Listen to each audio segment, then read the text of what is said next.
And we should be ready as we have game number 4 against the Detroit Tigers against the Boston Red Sox.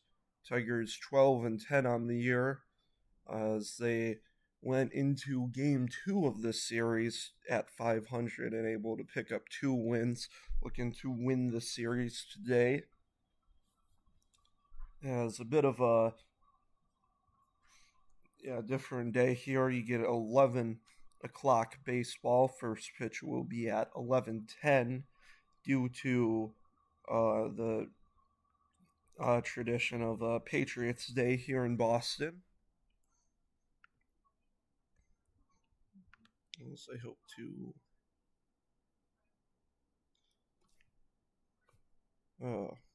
check in and make sure all this is running nicely. Oh, wait, it's doing that. 1 second.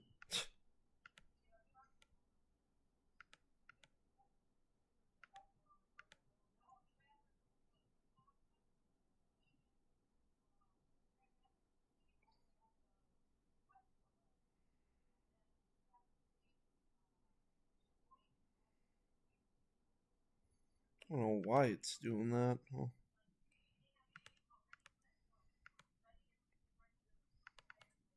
trying to get my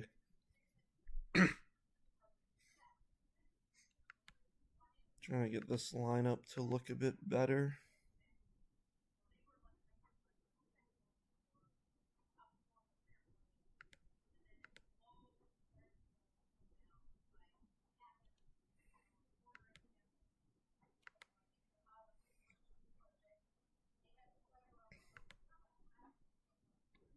Oh wait, let me try that. Let me see if that works. Do do do do do do do do do. Oh yeah, I'll also put the first pitch time.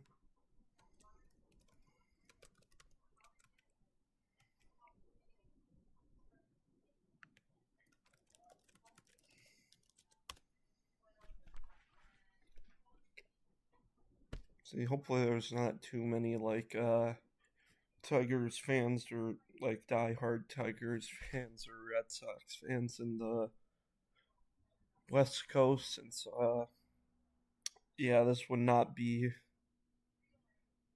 the best experience having to, since it'd be, oh, it wouldn't be too bad. It'd be 8-10 in the morning for them. I have seen like these videos of a fan of the Marlins that lives in Japan has to watch just them play at like 3 in the morning. That's dedication there. Oh, wait, let me see. Oh, there we go. Now it works. Perfect.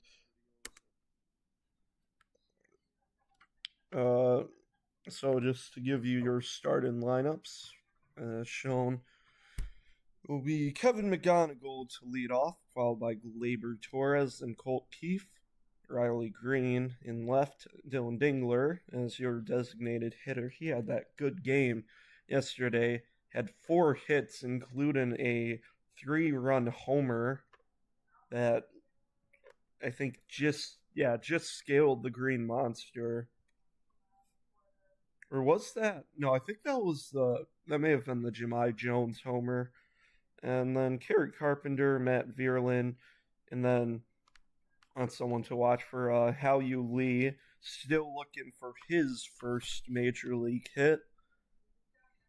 He's 0 for 7 right now, played in 2 of the 3 Red Sox, or 2 of the 3 games for this series for the Tigers due to the Zach McKinstry injury. And we'll see, too, if I've been kind of shocked that Max Clark didn't get the call. But we'll see Hao-Yu Lee try to get his MLB hit number 1. And then Jake Rogers behind the dish. He's done quite decent in this ballpark. I think it was game 2. He went 1 for 3 with that double. off that green monster. Oh, yeah, we should. Already 2 minutes till first pitch. No, not that one. There we go. And then we'll have Roman Anthony in left field for your Red Sox and Jarren Duran. Wilber Abreu in right field. And then Durbin at the hot corner at third. Trevor Story at short. Meyer at second. My goodness, I just need to make sure I'm not getting the Contreras brother wrong. It's Wilson Contreras at first base for the Red Sox. And then Narvaez behind the plate. And then Sonny Gray will take the bump today for the Red Sox.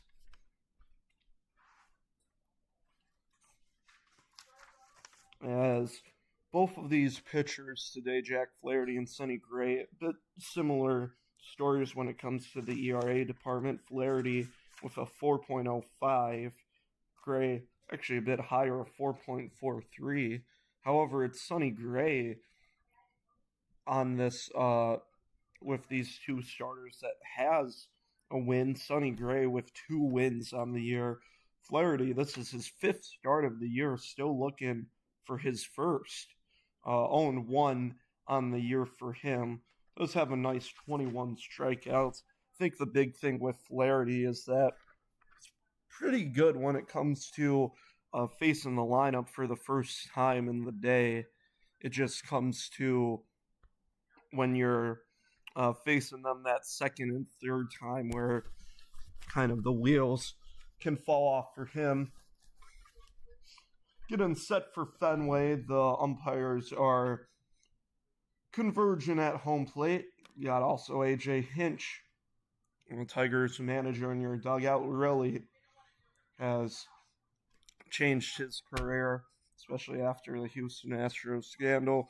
Able to turn this Tigers ship around, be able to get them in the playoffs in the that was the 2024 season, which was the first time the Tigers made the playoffs since 2014, then able to get them into the ALDS in 2025. However, lost in a heartbreaker Game 5 against the Seattle Mariners. That was a really good postseason last year, too. Sonny Gray will, take the bump. K rate could be a bit higher. Actually, no, it's pretty decent, 1.28. It's actually pretty good. I think the walk, I need to study rates again. Walk rate is at 4.5%. So, trying to see how much that's average in the game. But yeah, just trying to lower that ERA. Hoping to split the series with the Detroit Tigers. Kevin McGonigal will lead off for this Tigers team, having a heck of a rookie season. Yeah, McGonigal with a 3.12 batting average. I guess the only thing, it's not really an only thing, 892 OPS, 411 on base percentage. I guess the only thing is trying to up the home runs. Only 1 on the year, but nice. But 6 doubles, 2 triples coming into this game for him. And it may be difficult to try and homer in this ballpark. Oh, wait, let me get the scoreboard on too. So the first pitch was not at 11:10 a.m. Looking at the AL East scoreboard, the Red Sox looking to just try and make a comeback in this month of April. 4.5 games behind the New York Yankees that are leading the AL East. Blue Jays also tied with the Red Sox in last place, both of them at 8-13 on the year. as we get ready for some Tigers and Red Sox baseball. The Tigers, I should really look at what they're at standings wise. I don't know why I'm typing AL East. It's AL Central for the Tigers. Yeah, just half a game behind the Guardians. Really were able to turn the ship around. I think they were at like 2 uh or maybe like 3-9 or something. But yeah, then able to get a 6-game winning streak. As we are underway at Fenway, as Kevin McGonigal will take ball one.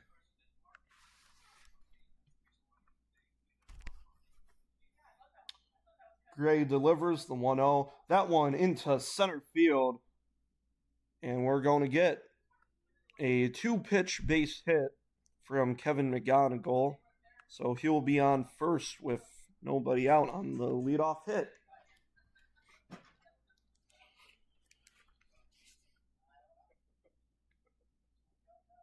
Gleyber Torres will step in, really doing well in the walk department.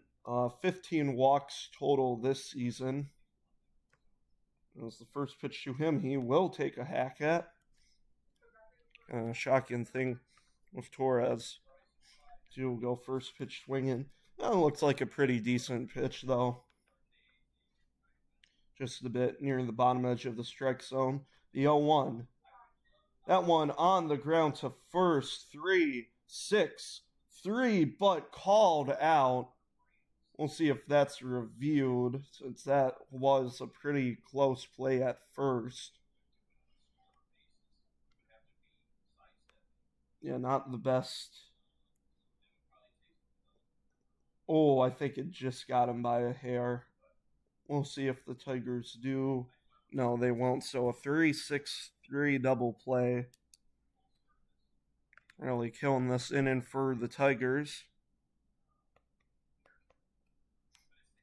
And Colt Keefe will get his first crack at it today. And Keefe really swinging the bat well for this Tigers team. As he'll take strike one. The 0-1 to Keefe. He will take one in the dirt for ball one.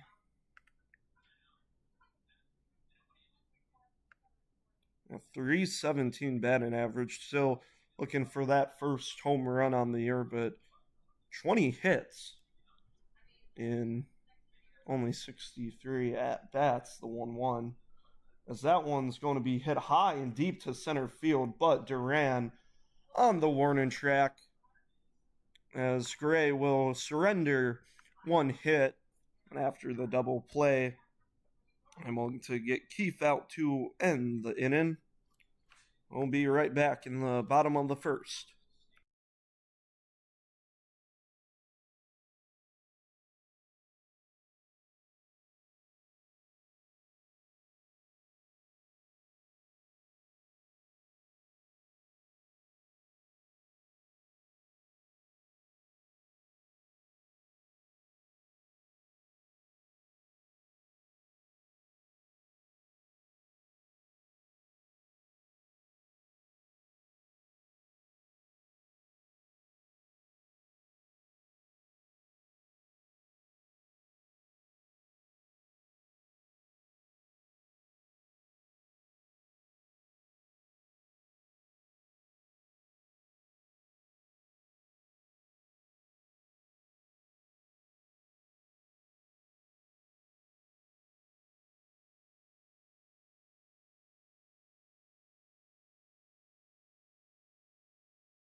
So getting ready for Jack Flaherty's, I believe this will be his start number, or this may be start number 4 instead of start number 5.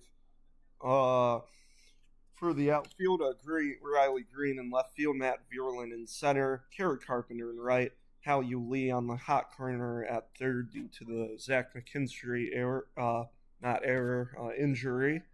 Kevin McGonigal at short, Gleyber Torres at second, Colt Keefe at first, and behind the plate, Jake Rogers. Dingler is in this game, though, as the designated hitter, so you have the pair of catchers playing today. And Jack Flaherty will face Roman Anthony to start his day, as the first pitch will be just outside for ball 1.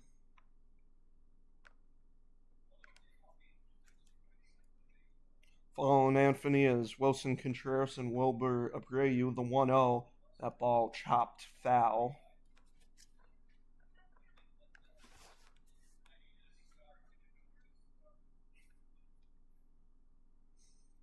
Flaherty just trying to, let's say, revitalize. As that was a beautiful pitch on the corner by Flaherty. But yeah, just trying to revitalize that Gree 2025 season as the 1-2 outside. Been really good in the seasons prior to 2025. Say a bit of a down year for him as the 2-2. Swing and a miss. He got him. So Flaherty picks up strikeout number 22 on the year, doing good in the K department.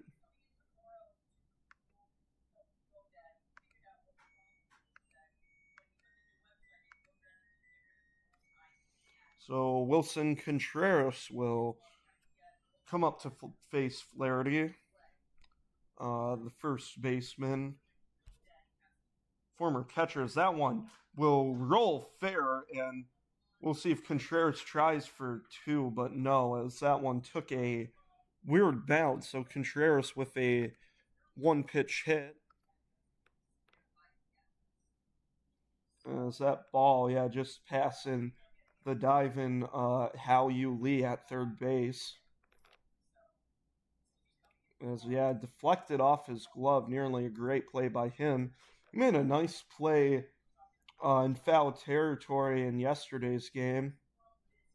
So the number 3 hitter, Wilber Abreu, will come up.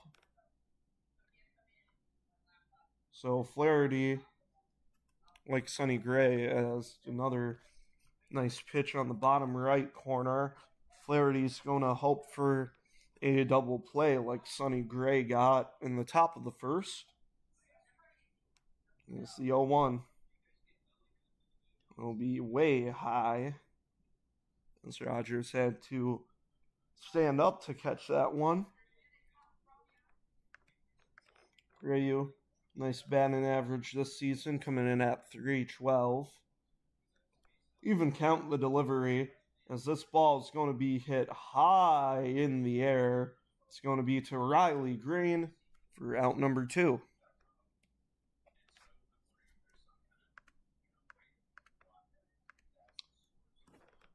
So unlike the Tigers, the Red Sox will get their cleanup hitter in the first inning, as it will be Masataka Yoshida.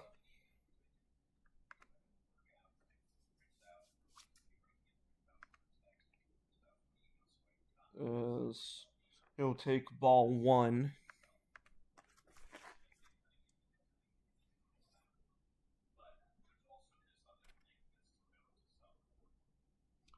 One-0 to Yoshida. Nice knuckle curve in there for strike 1. Yoshida with just batting average of .300 on the dot.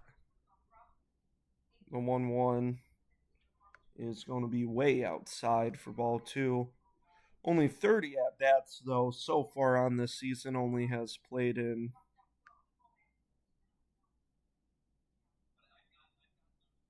I believe, probably like 10-ish games out of the 21 played for the Red Sox this year. As, oh my goodness, I need to update the count, as Yoshida already at 3-1.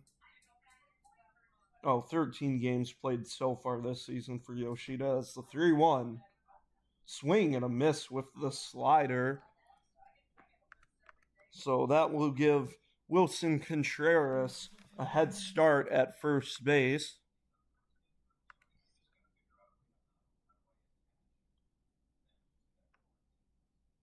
As big 3-2 pitch coming up, Flaherty looking to get a move in, but that one went with the downstairs slider again, but this time won't work. So the Red Sox now with a runner in scoring position and 2 outs. So that will give Trevor Story a chance.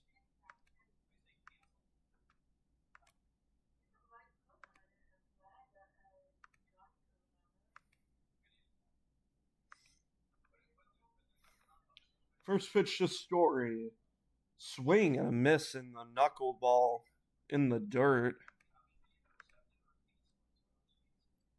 Story under that Mendoza line. He does have 2 home runs on the year. Doing well with RBIs as well, 17 total on the year. As that one's hit high and deep to left field. That one is going to be caught by Riley Green. A beautiful jump and catch. And the Red Sox will go scoreless in the first after a beautiful catch by Riley Green. We head to the top of the second. Still a nothing ball game.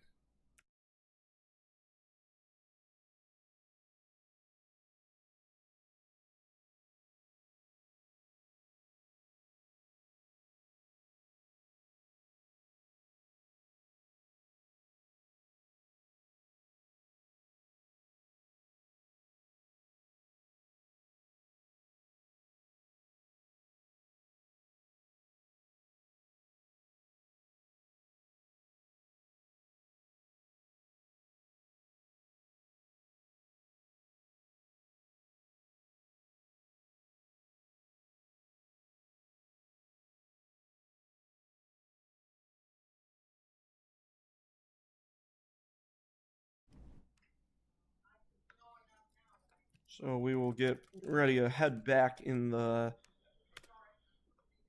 top of the second as the Tigers had a nice start with the Kevin McGonigal single. However, after Torres grounded into a 3-6-3 double play, kind of killed the inning there. As it's going to be Riley Green to lead off, the cleanup hitter. Has had a good comeback, kind of struggled, I think, in the start of the season with those away series, but getting back on track. Just the big thing there is just trying to limit the strikeouts. Last year was an all-star, but with 201 strikeouts total on the year, that made him the league lead-in batter, or not Major League Baseball, but the American League. He led in total strikeouts for a batter at 201. He's got 22 strikeouts to start this season so far. Doing well in the award department so far in this early season at .3. After that's going to be Dylan Dingler and Kerry Carpenter. So pretty solid 4-5-6 to start the top of the second as we get underway. This ball hit high and deep to left field at the warning track as Roman Anthony will be able to secure it for a 1-pitch, 1-out.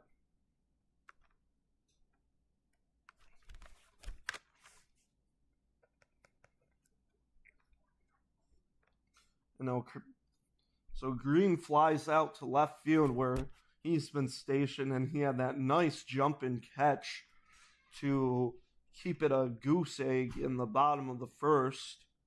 I would have definitely scored at least one run for the Red Sox if he had not caught that ball. As Dinkler steps in, he'll take strike one. Yes, yeah. Big thing with the Tigers, just you may want to go on the attack here with Gray's high ERA, but Gray right now with a nice pitch count as Dingler will take strike two. As Gray, that will be in his 11th pitch thrown. He got a nice quick first inning. As this ball hit to third, secured by Durbin, the throw to first in time for two quick outs. In this top of the second, that will bring up Kerry Carpenter.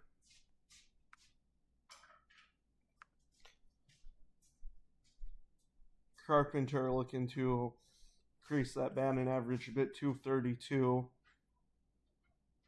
He's got a hoodie on right now, as I wouldn't be shocked how cold it is in Boston. I'll take a quick peek at it. The first pitch to Carp will be inside for ball one. Actually, not too cold in Boston at 47. But, I think it was, I remember hearing a radio call from Dan Dickerson, the Tigers radio announcer, as the 1-0, that ball going foul. Just shot down the first baseline. But just how in these cold weather games, like in April, just makes it much tougher for hitters, especially being able to just swing the bat. So Carpenter with an even count is trying to get Sonny Gray to have to pitch effectively. That one just outside. It may have clipped the strike zone, but Narvaez not going to challenge. The 2-1 coming up. Fouled away. I think Carpenter with, I think it is 4 runs total on the year. Or 4 home runs total. Tigers using him pretty much with right-handed pitchers as the 2-2. That ball being low for ball 3. I think this is the first time, definitely the first time Tigers hitter has worked Gray into a full count today. So I do want to check those splits for Carpenter against lefties as the 3-2 coming up. Oh, swing and a miss as, you don't see that much often. Carpenter slams the bat as a 1-2-3 inning for Sonny Gray as we head to the bottom of the second. I think I'll try to stay a bit more on for in between breaks. But yeah, if you go to like lefty versus right-handed pitchers, you do see a bit of a difference. Carpenter 257 against righties compared to 217 against lefties. I think the biggest thing, that OPS area, as Carpenter against righties batting .812 compared to only .638 against left-handed pitchers. But nonetheless, we go to the bottom of the second as Flaherty got some help by Riley Green. As nearly a extra base hit by Trevor Story to get 1 or 2 Red Sox runners in, but to no avail. It's going to be Jarren Duran to lead off for the Red Sox, followed by Kerry Durbin, and then I need to write my I need to write names better. Holy cow. Uh yeah, Marcel Meyer. That being 6, 7, and 8 for the Red Sox, as Carlos Narvaez will be hitter number 9, catching behind the plate for Sonny Gray.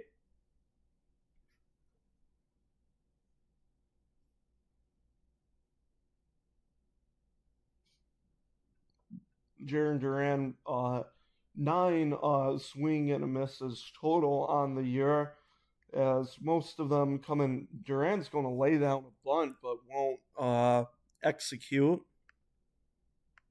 as he should have. That one being strike 1.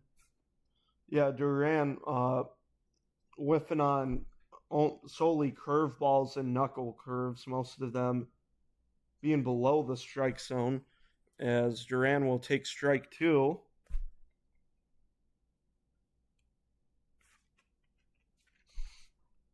Flaherty, not too much, as here's the 0-2. Swing and a miss on the foul tip. So Flaherty getting to work in this bottom of the second inning. Just a nice catch by Rogers, able to secure that ball. As Duran tipped that one pretty well. It's going to be Kerry Durbin up to the dish, trying to, as he'll take strike 1. Yeah, Durbin trying to get that batting average up way below the Mendoza line, as that one way outside. It's like that is not even Caleb Durbin. I am sorry. I really have to write better. As the 1-1, that slider being outside, Durbin flinched a bit but did not swing the bat.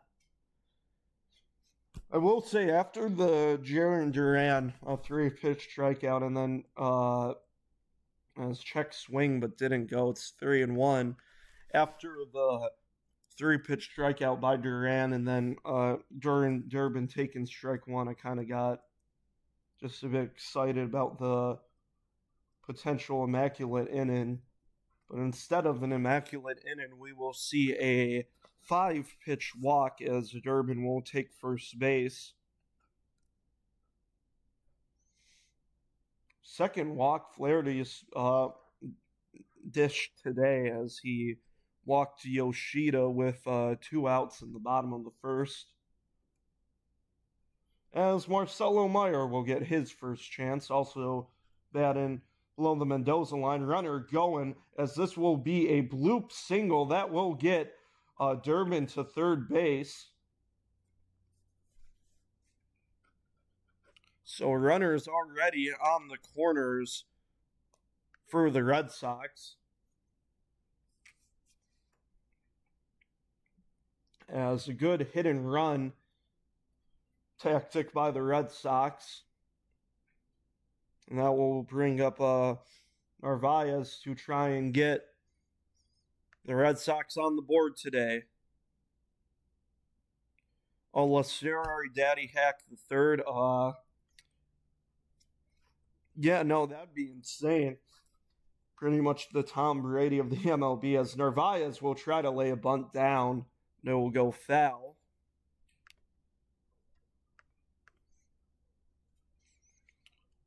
So 1 gone, Durbin on third base, Meyer on first. Not sure what Meyer's speed is, but we'll see if he may try to swipe second to prevent that double play. We'll get another bunt attempt. This one will get on the ground, but Durbin heading home, but the ball is dropped. Oh no, terrible fielding by the Tigers, as that will just not the best play by Flaherty, as the Red Sox will get on the board. I guess this will definitely be count as an I think, in E1. I mean, Lee Lee could have gloved that, but even if he did, Durbin would have been safe.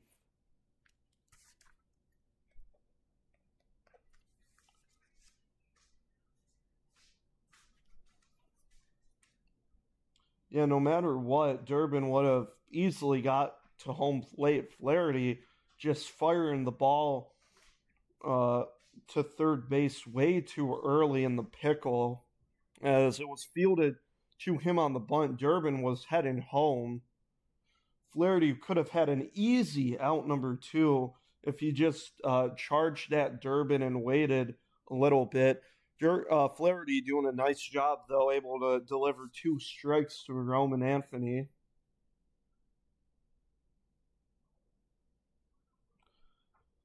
So Meyer advanced to first. And Narvaez able to get to first base, as that one being, I think, called ball one. Looks like Anthony tapped his helmet. I thought that was called strike 3, as that one way in the dirt. A nice glove by Rogers, making sure that one didn't get to the backstop. That would have killed the double play chance. 2-2 to Anthony, though. That one outside, ball 3.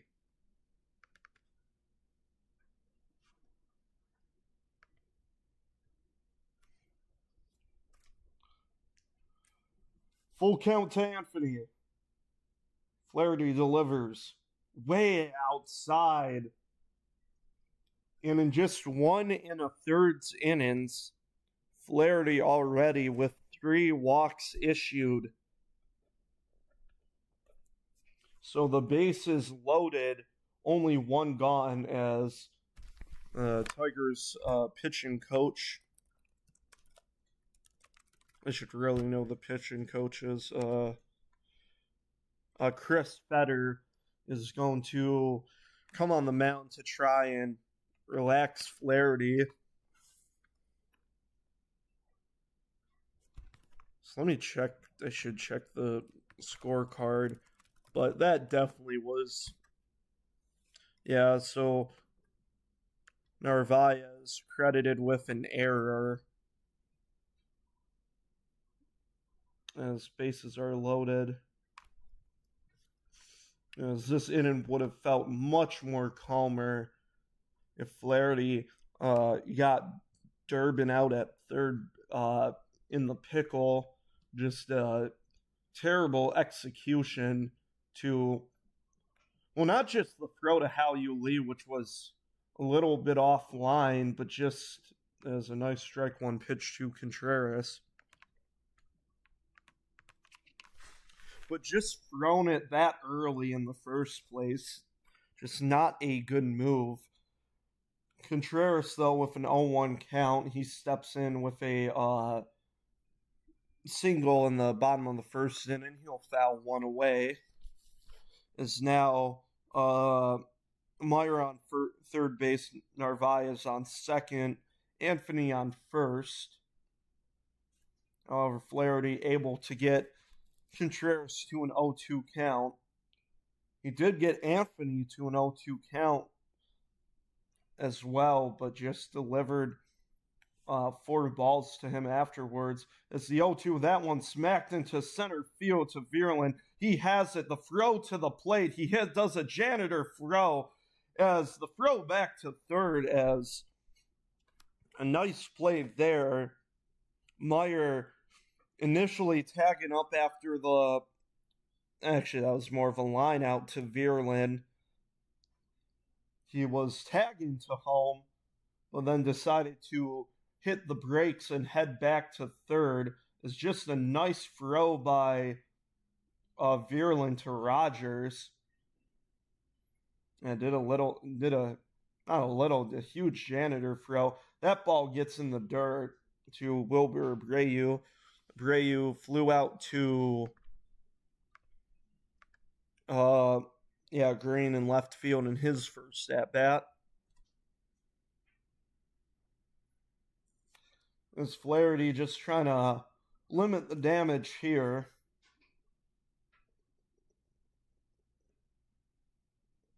As there's another ball that's high, 2-0. Yeah, Flaherty, we may see an early outing from him today, not just because of the early in and run. A swing and a miss by Abreu, but already now at 40 pitches today on the mound, compared to Sonny Gray, that's still think less than 20, especially after getting that 1-2-3 inning against the Tigers. That ball in the dirt. Yeah, Flaherty just really having to just try and limit, or not limit, but better his control.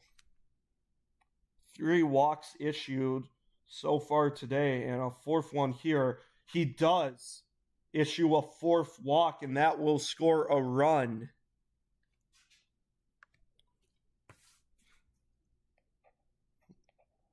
Really having to just try and better that control, as no matter what, on a 3-1 count with the bases loaded, you have to pitch a strike no matter what, and that ball wasn't anywhere close in the strike zone.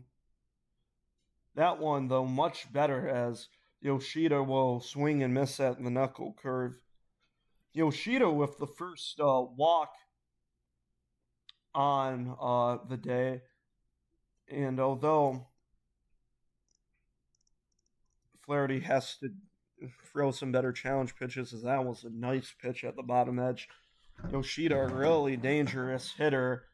370 batting average with the bases loaded, 2 grand slams total. However, Yoshida with an 0-2 count. The 0-2, that one on the ground to first, and so damage is limited a bit. However, a run coming in on a Flaherty error, as well as a run coming in on a Jack Flaherty walk, gives the Red Sox an early 2-0 lead. You know what? I'll be honest. I think we could use Lasteroy Daddy Hack III in a Tigers uniform.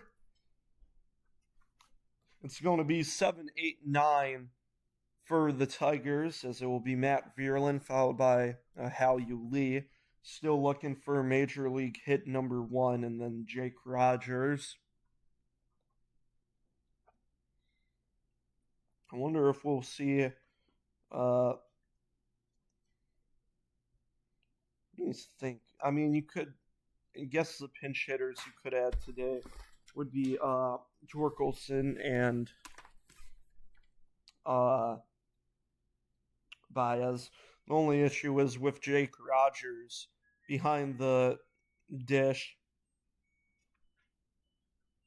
If you substitute him with Dingler being the designated hitter, kind of doesn't put you in a good position there.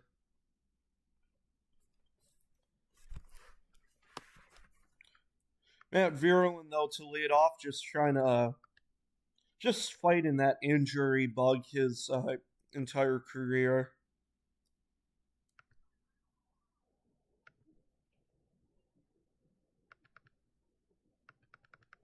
Yes, for some reason I can't. Okay, there we go.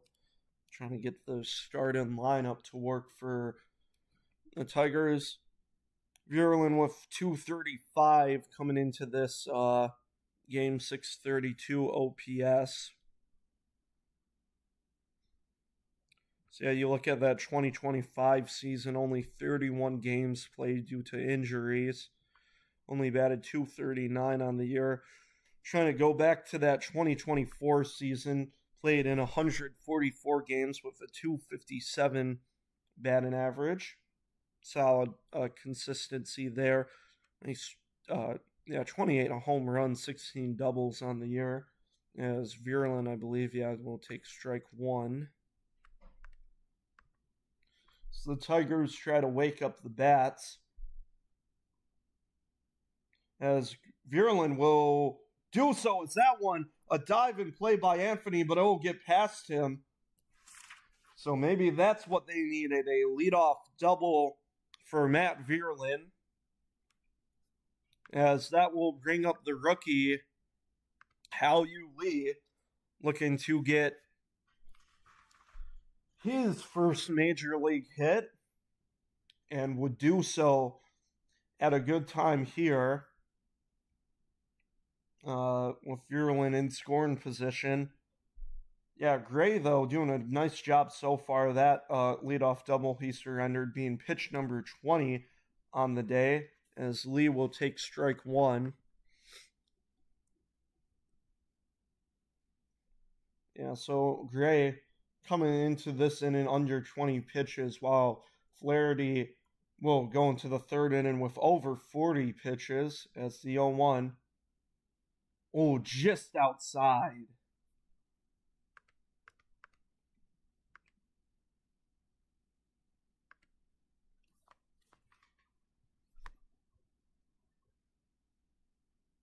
Oh for 7, looking for his first MLB hit, the 1-1. That one up the middle, but right to Meyer at second, as the Red Sox do have the shift on Hao-Yu Lee.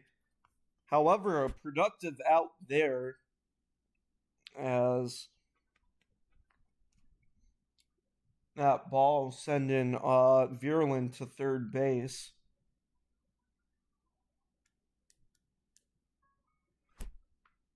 So that will give Jake Rogers a chance to drive Vierlin in. As that ball to left field, that's going to drop. And the Tigers have run number 1 on the day. Rogers was seeing if he could hit. As the dugout celebrating there, Rogers was thinking about heading to second, but will have to hold up. Just a nice piece of hitting by Rogers, just right to left field and near the corner, as McGonigal will get his second at bat today. McGonigal singled, I believe it was to center field, but nothing happening after that, after the Gleyber Torres double play ball. Sonny Gray is going to hope for a double play here with Rogers on first and 1 away. That ball being outside. 1-1 count to McGonigal. Rogers with the Walrus mustache. Best facial hair in the league. Even count to McGonigal, the 1-1. That one sliced foul.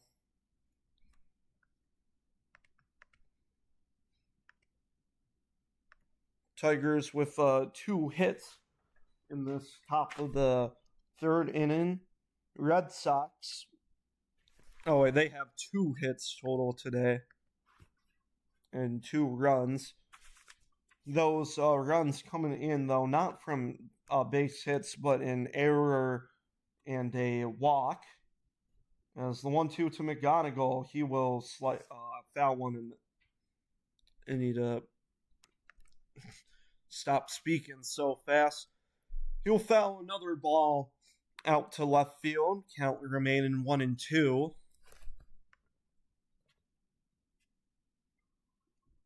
So McGonigal doing a nice job making Gray have a long at bat here. The 1-2, that one will sail low.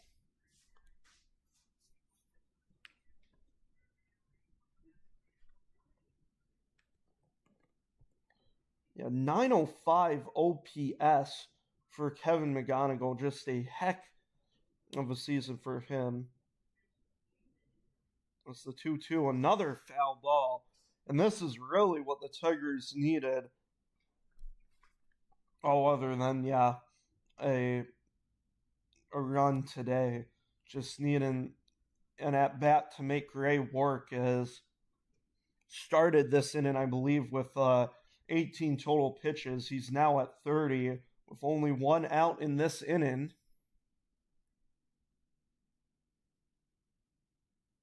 As the 2-2 again. That one right in there for strike three. It's just a beautiful pitch by Gray, able to put it on the top left corner. However, McGonigal doing a nice job, able to get Gray to work a long at bat, as Torres will step in for the Tigers. Had that double play ball in his first at bat. Kind of a shock, as he'll take one high for ball one, as he went out swinging in his first at bat. Really a disciplined player. Kind of a shock to see that, as I believe he chopped one foul in his first pitch, and then pitch number two had that double play ball, as he'll hold up on that pitch as he'll take strike one.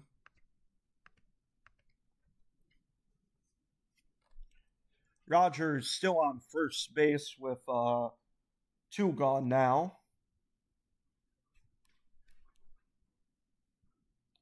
Even count to Torres, the 1-1. That one called strike two. Torres did hesitate for a bit, wondering if that one did clip the strike zone. And with the virtual strike zone on the TV here, it didn't look like it. It looked like it did. As the 1-2. And Rogers was heading to second. You do not see that. The Husky catcher trying to swipe a bag, as did work for the Red Sox. They had their own hit and run attempt in the bottom of the second. The Tigers trying to do the same. The count will go 1-2, as Torres able to foul another ball off. These two at bats by McGonigal and Torres doing pretty well, as able to get Gray over 35 pitches. He's at 36 total here. As the 1-2 to Torres. And another foul ball. That one hitting the dirt and then slightly ricocheting off his left arm. As Torres is going to pick up that ball and toss it back to the Tigers dugout.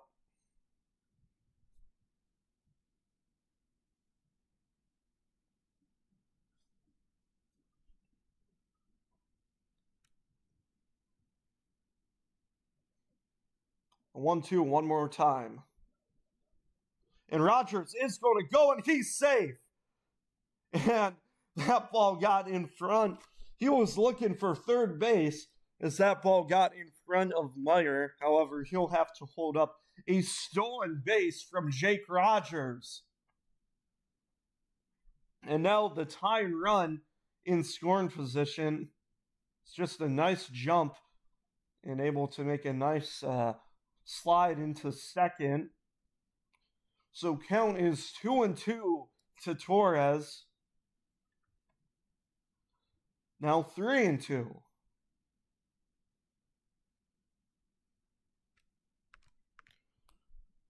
Eight pitches total in this at bat, doing much better than what he had in at bat number one.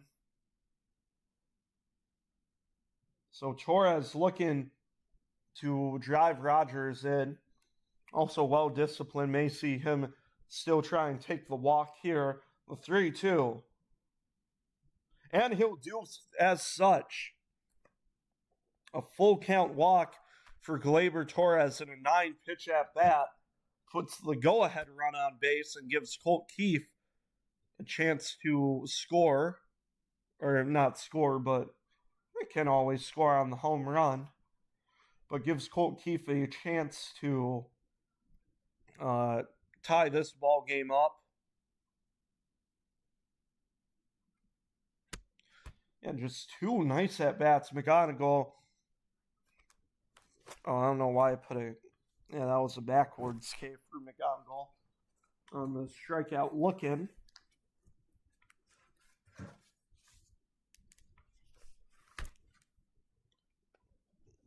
As Gray's going to be talked to here as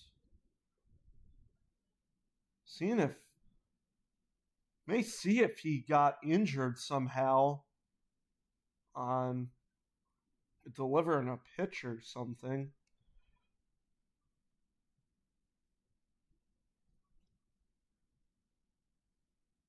So we will get time here to see if Gray is injured. So yeah, having a much different inning compared to the first two effective innings for Gray, able to get 6 after the leadoff single by McGonigal, able to get 6 outs. And yeah, it will be Gray's day. So that is shocking. I don't know if it was after pitch number 9 to Torres or if he's just been limping. But yeah, just grimacing. Oh, yeah. And probably didn't say the best word there. So we're going to get a pitch and change here. It may be a lefty. Yeah. Oh, yeah, it is going to be a lefty for the Red Soxes.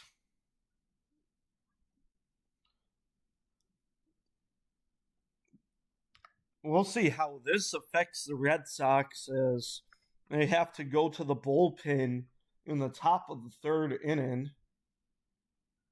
So Sonny Gray's day comes to an end. A huge shock there.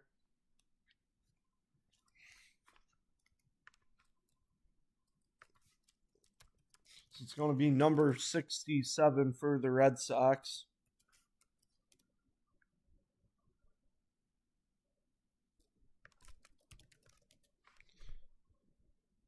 No, I don't want. I don't want the 1967 team. I want to know. Okay. It's going to be Danny Coulombe, a veteran pitcher, and only 5 innings pitched, 1 run surrendered so far, only 2 strikeouts on the year. He's been playing for a while. Just kind of was kind of a journeyman, but did find some success in Oakland. Average a relief pitcher for them. Was played for them for 2016 to 18. And then I believe got sent down to the minors. Came back with the Twins, though, from 21 to 23, or 22. Then went to Baltimore for a couple of years. Back to Minnesota, then Texas, and now with the Red Sox, just a really bit of a journey for the veteran as he comes in his age 36 season, warming up still. And also in total with 6 teams, as yeah, year number Boston being team number 6 in his career. Like I said, only 5 innings pitched so far, but I'm just trying to limit that walk rate at 10% total.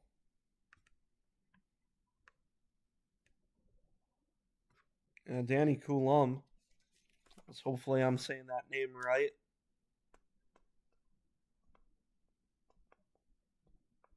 So Colt Keith getting ready in a much different battle here, as it's going to be, instead of righty on lefty, it's going to be lefty on lefty. As yeah, this would be a huge to check the splits here. So just look at the.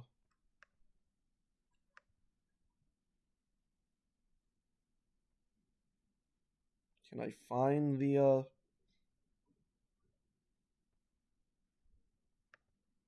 oh, splits, there we go.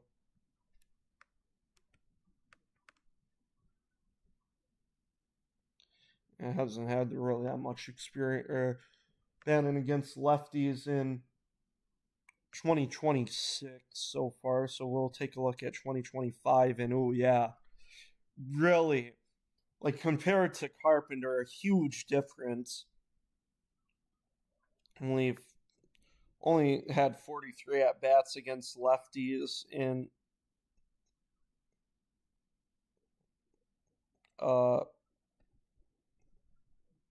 2025, but a jarring difference. 163 batting average against lefties in 2025 compared to 267 against righties. And then that OPS 403 against lefties in 25, 785 against righties in 2025.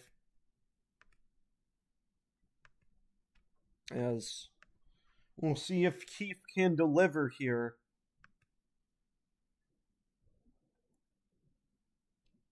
With 2 outs, tying run on second in the name of Jake Rogers, and Torres on first with 2 gone. As yeah, Coulombe taking a. It could just be me talking a lot, but yeah, it does seem like he's gotten a pretty good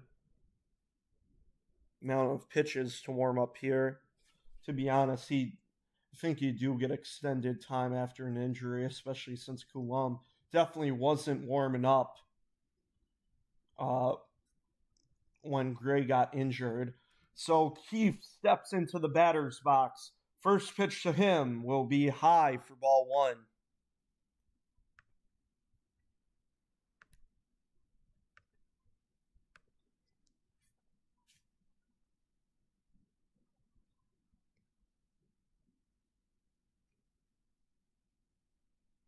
The 1-0 will be low for ball 2. I do want to see just to check that those walks and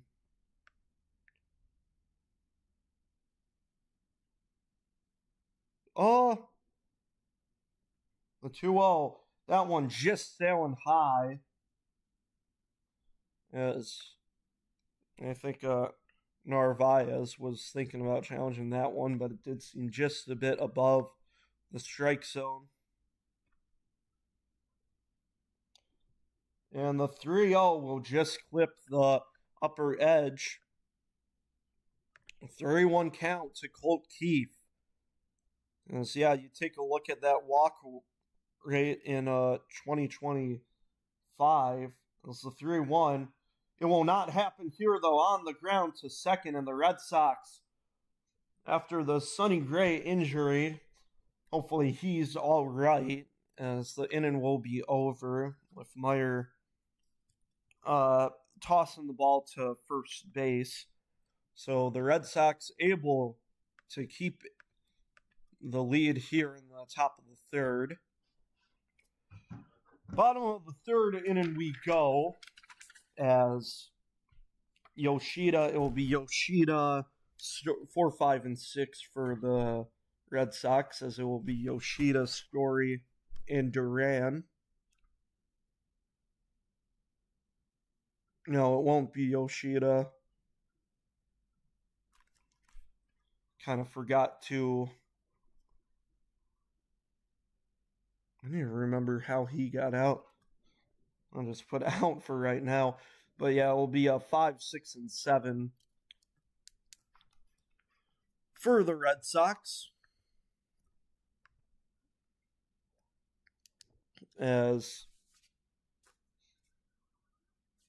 And just a nice inning for the Red Sox in the bottom of the second. Only 1 hit But with 3 walks total in that inning and an error, the Red Sox were able to get 8 batters up to the plate. Only 2 runs total in that inning. As Flaherty is going to try and settle down here, as he'll face Trevor Story and then Jarren Duran and Caleb Durbin.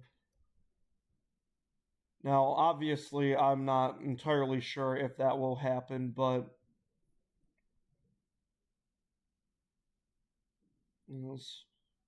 oh yeah, we're seeing some. We're seeing a cameraman enter the Green Monster, as there are doors to get into that wall there.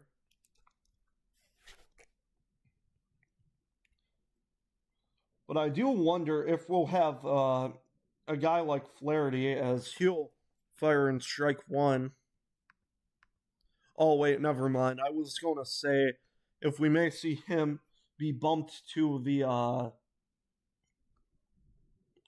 bullpen to be like a long arm. Since, like I said, does seem nice against, or usually against when he's seen the lineup for the first time, as he'll fire in strike two, as Story will swing and miss at that 1-2 count. But then, yeah, I was wondering if we could see a guy like Troy Melton get a chance to pitch, but Melton still on the IL right now, as well as Reese Olson. 1-2 to Story. Swing and a miss on the knuckle curve. One gone. Flaherty able to pick up strikeout number 3 on the day, as each strikeout he's gotten against the leadoff hitter. So he's doing a good job in that, but yeah, just trying to make sure he can do well against the second batter he faces, as Duran will take ball 1, not strike 1.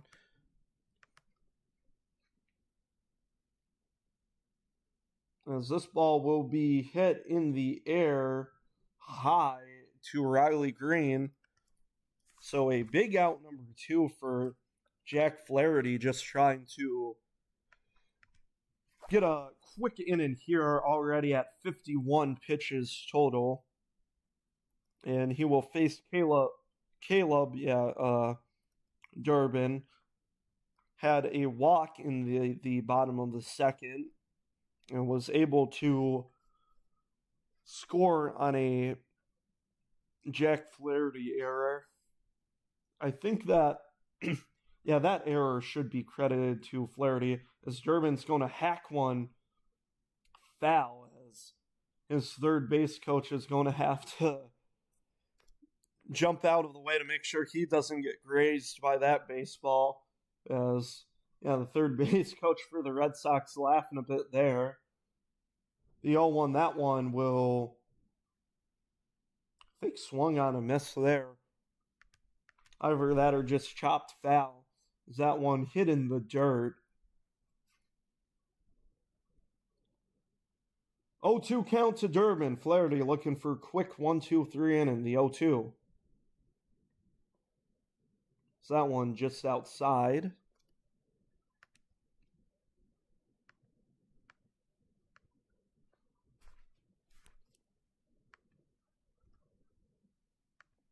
One, two. As Durbin, though, going to put a lot of muscle into this one. This one is going to easily bounce off the wall in a weird hop, but Vierling able to glove it nicely. Durbin with a 2-out double.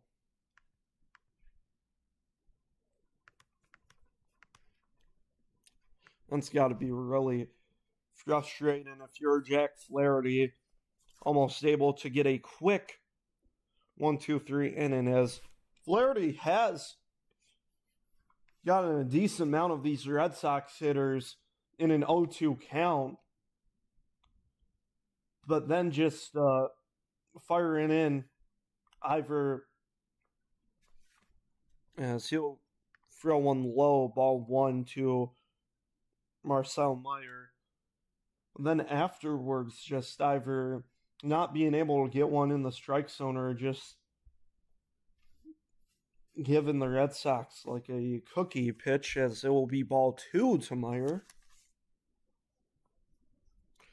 Meyer had a single in his first at bat, as he's going to swing and miss on a knuckle curve.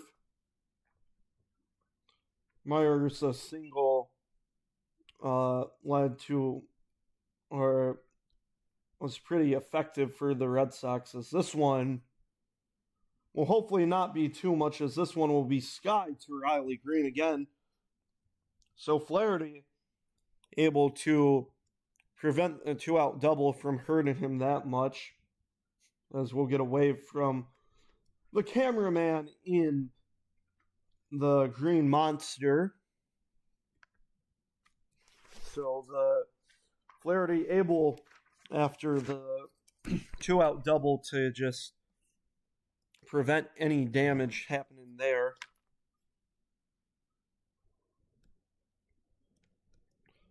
So it will be 4, 5, and 6 for the Tigers. They will be facing a new pitcher, though, as the Tigers in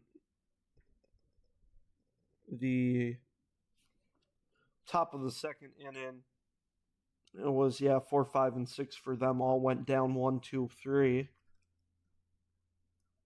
Was a really quick inning for them too. I think in under 10 pitches, as Dingler, I think, flew out on the first pitch. Then no way, that was Greene.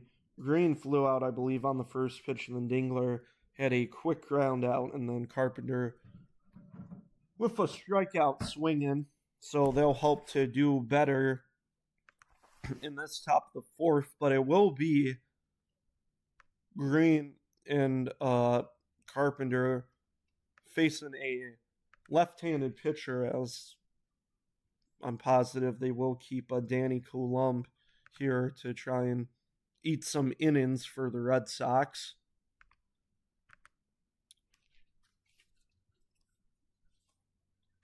As we talked about Carpenter's splits against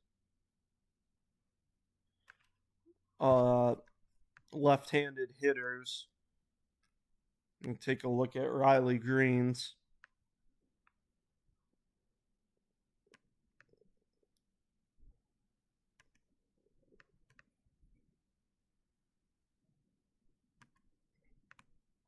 Let's try to take a look at the 2025 season as Greene steps into the box.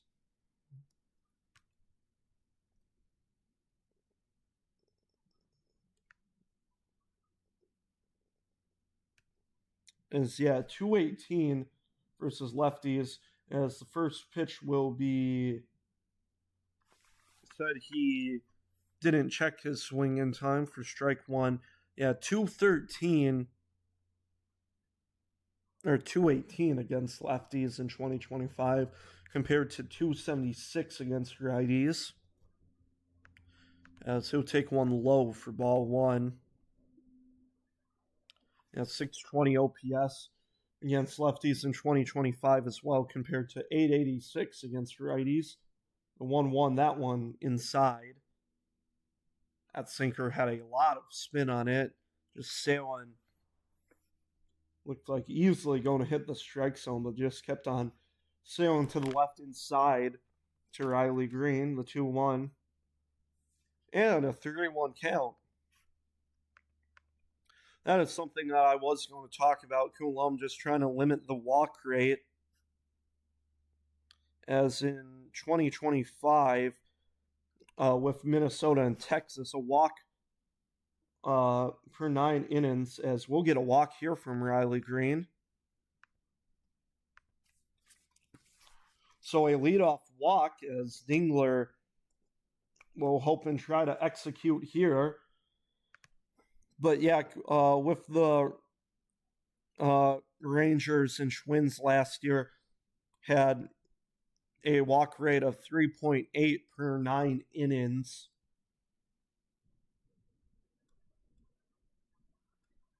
So, yeah, just the veteran pitcher Coulombe just trying to limit that as Dingler will step in as Coulombe fires in a sweeper that gets the inner edge of the strike zone for strike one.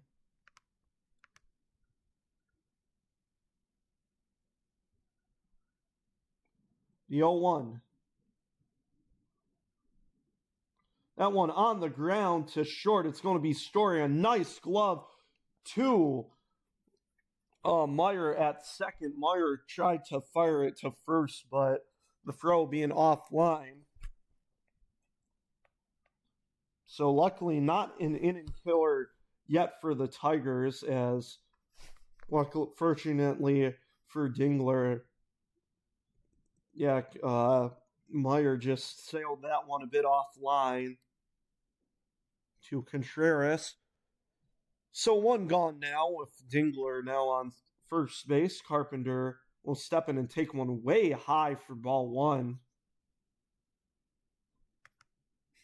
That one a sinker, but didn't look like a sinker, as that one just sailing almost past Narvaez. The 1-0 Carpenter just trying to take a hack at that one, but to no avail.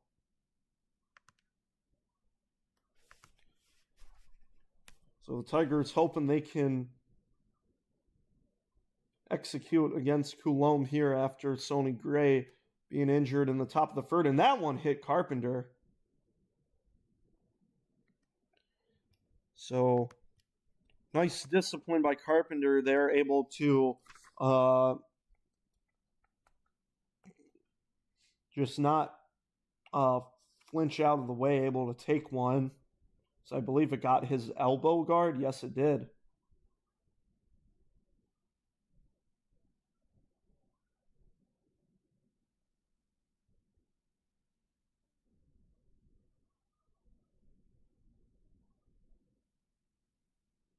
Well, looks like we are going to see.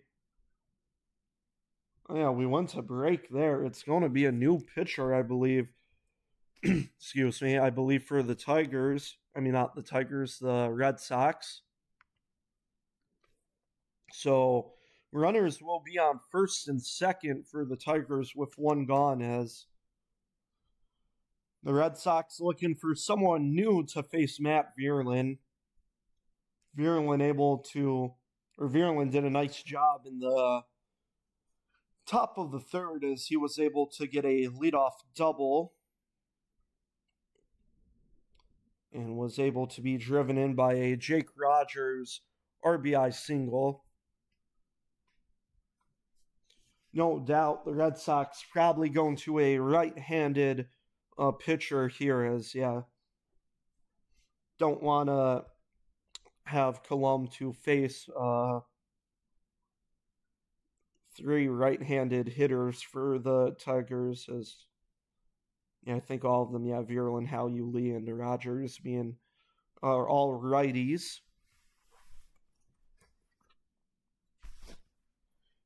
We'll see who it is after the commercial break.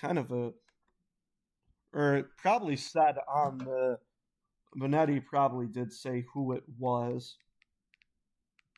We do have the TV muted right now. I don't want to deal with copyright issues, as it'll be Vierlin, as it's going to be Zach Kelly. Kelly only 6 1/3 innings pitched in 6 games total. Trying to lower that ERA, has ERA of 5.68.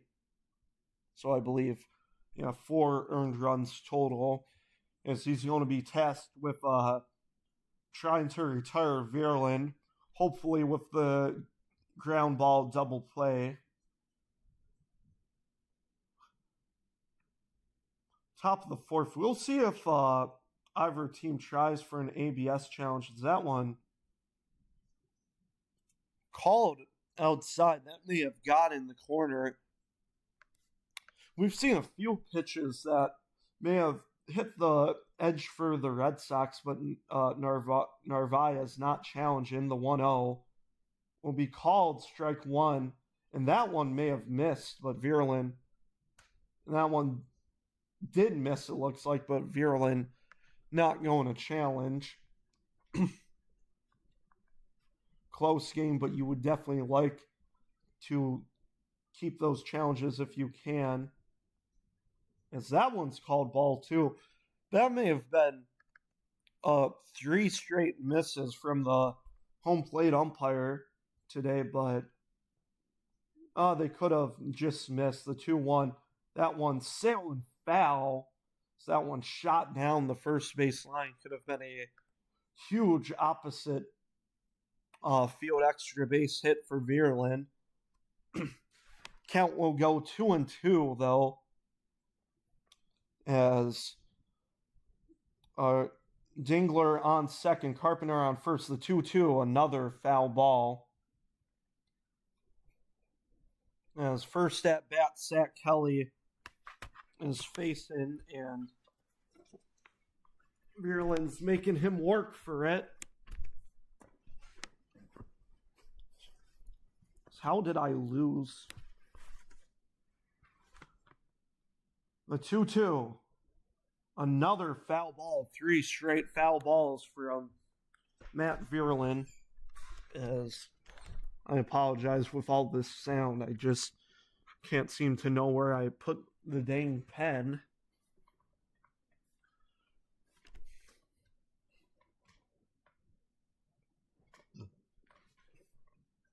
A 2-2 one more time. And another foul ball.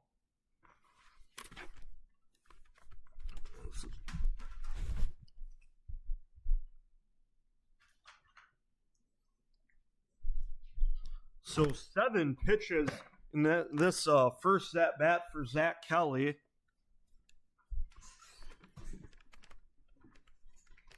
Here we go, one more time, the 2-2. As shot down the third base line, but foul.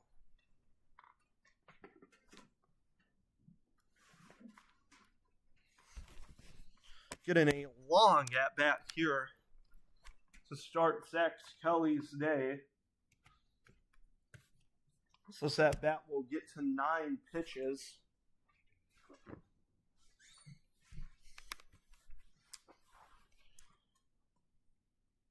The 2-2 yet again, as we'll get time called here.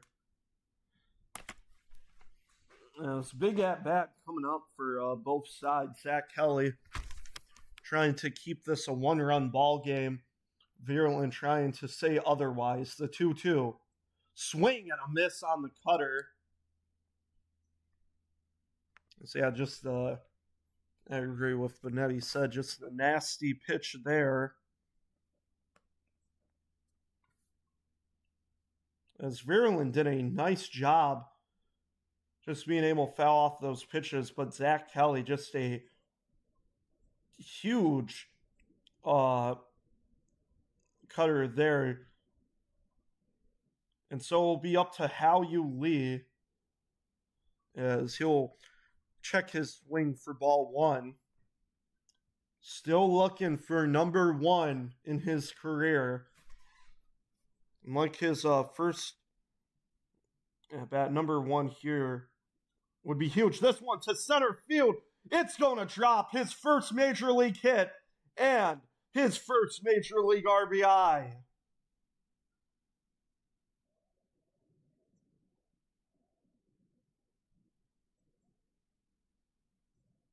As that ball is going to be put in the dugout for the Tigers.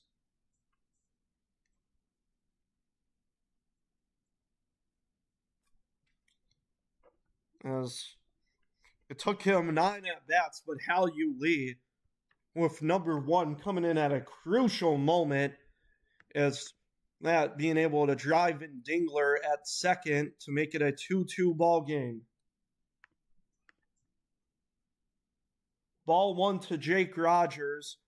Rogers had that RBI single in the top of the third inning, as now Carpenter on second, Lee on first, as Rogers will take strike 1 there.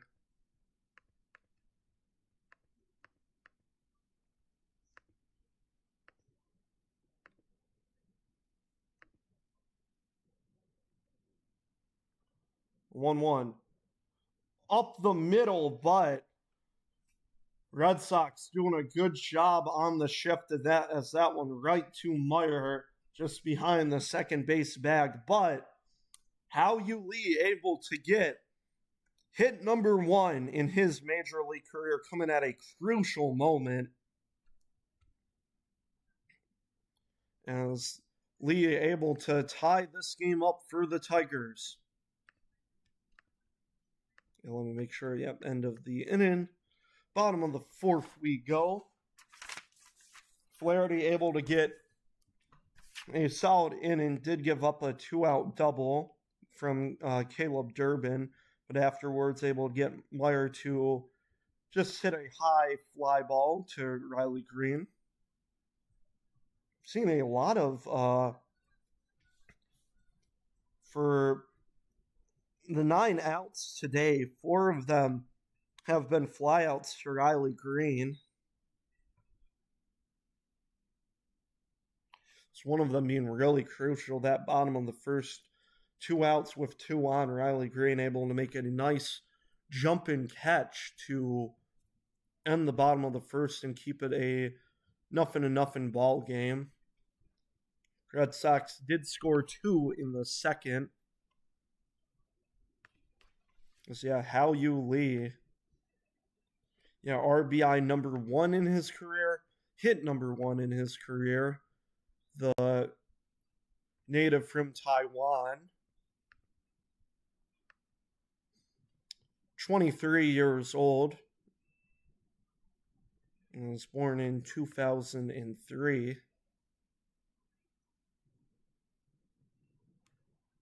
So yeah, that's got to feel really well.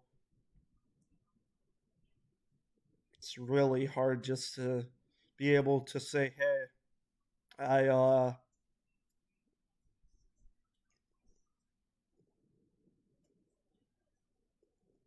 think Benetti said 40,000 or something. You know, Lee getting his first hit in his career, as you know, that ball. The Red Sox sending that ball to the third base coach Cora, who tossed it to the dugout, as the Tigers celebrate his achievement. So Lee, though, going back to the hot corner at third base, as it will be Narvaez to lead off. I wonder if, no, they're not going to. Yeah, he's 0 for 1 due to the error, as that one clips the bottom edge for strike 1.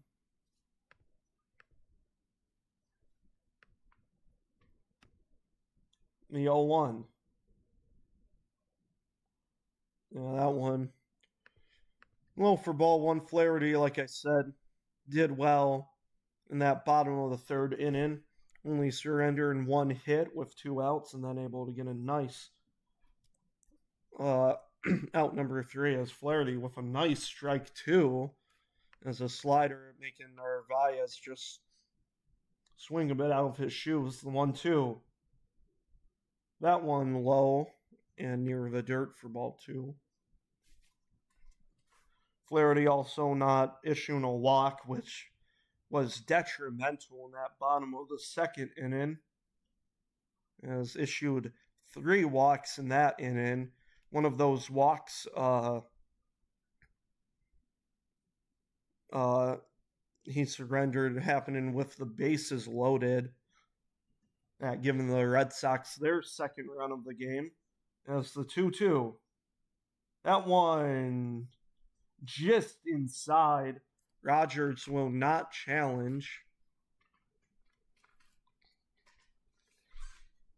3-2 count to from Flaherty to Narvaez. The 3-2 is fouled back.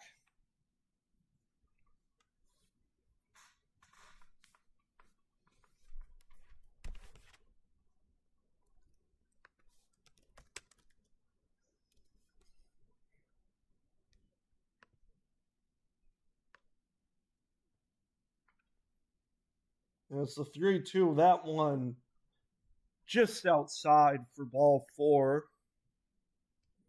So walk number 5 issued today from Jack Flaherty.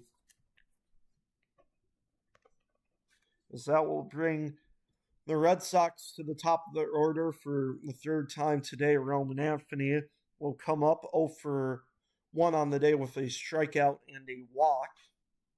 It was the first pitch to him way high and outside for ball 1. As Flaherty just trying to regain that control. He's been doing well on the knuckle curve, being able to fire in several pitches just below the zone. As there's ball 2. Yeah, firing a knuckle curve just below the zone and making Red Sox hitters whiff at that. As I just saw there was a pickoff to Narvaez, but Narvaez back in there safely.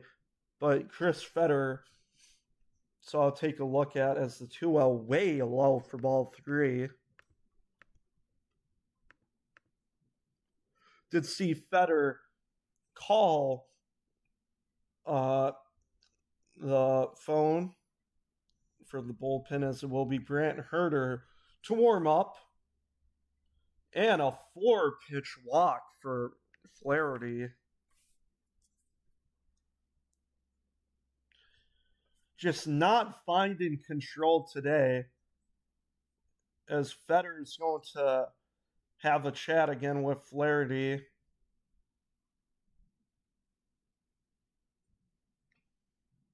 As Flaherty covering his mouth with his glove, probably. Not saying the greatest things, as not having the best start in this bottom of the 4th inning, is 71 total pitches. Nearly half of them being balls, 39 strikes, 32 balls total. As now he'll have to face the power hitter Wilson Contreras with nobody out still, tie or go ahead run on second base. As Contreras 1 for 2 on the day, had a single in the bottom of the 1st, lined out in the bottom of the 2nd. As Contreras is going to try to lay a bunt down, and it will sail away foul.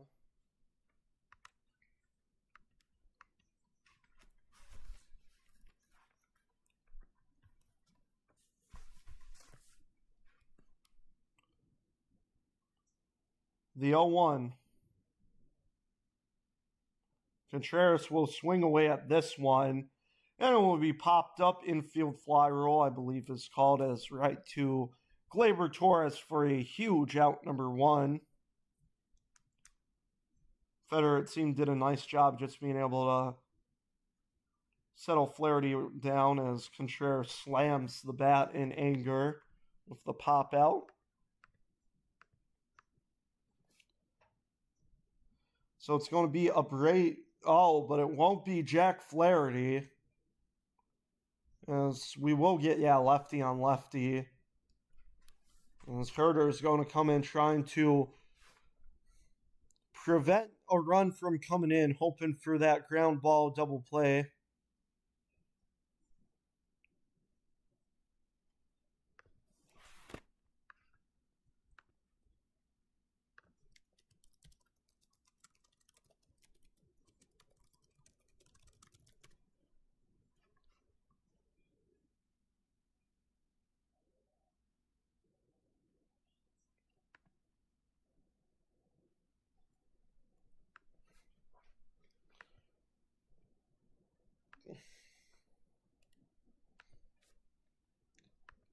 No, and I'm wondering if yeah, y'all see the shoes. I'm wondering if the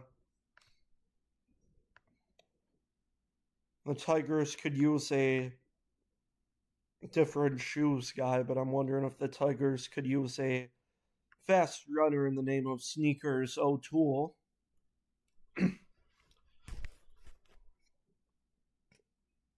We did see Jake Rogers though swipe second base. A good job by him.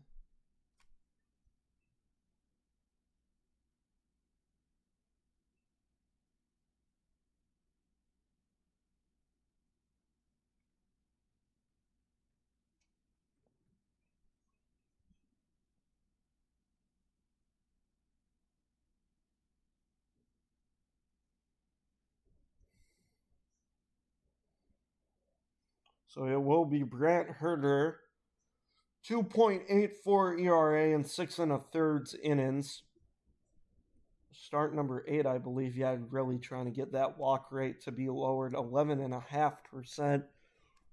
Like I said, the only 6 1/3 innings played though. As the first pitch to Abreu will be grounded foul for strike 1. As the Tigers just hoping for Abreu to ground a fair ball to get a huge double play with Narvaez on second, the 0-1. That one nicely in there for strike 2. And Roman Anthony on first base.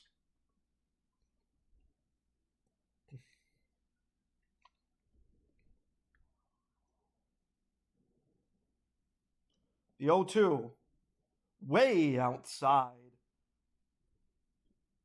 Nice job, Rogers, being able to glove it. So Rogers has had to deal with a few wonky pitches, but Rogers not letting one get past him so far today, the 1-2. So that ball grounded foul, and ooh, looked like it ricocheted off of Abreu's right leg. So he'll walk around for a little bit.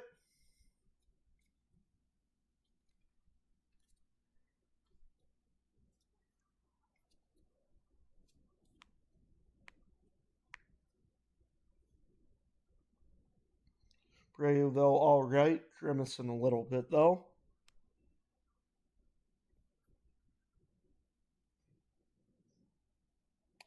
The 1-2. That one, Rogers is going to challenge our first ABS challenge today. It did look like it may have been a bit outside, but we'll see. And just outside. As 0.4 inches away from the strike zone. That was, I will say, not the worst idea to challenge for that. Yes, it is the bottom of the 4th inning, but a strikeout there would have been huge. Is that one right to McGonigal, the throw to second in time, as just a wonky play there. I gotta stop saying wonky. As so there will be a fielder's choice. Runners now on the corners with 2 gone. As yeah, I gotta see a replay there. McGonigal gloved it. Torres had to kind of take an arc to get to second. He did. Yeah, he did beat that was Anthony to second base. As he had to glove it and then take a step on the bag. No chance to make a throw to first. So 2 gone. Yoshida, as that ball gets away, or not too far away, as it bounced off the glove of Rogers, but Rogers able to keep it in front of him.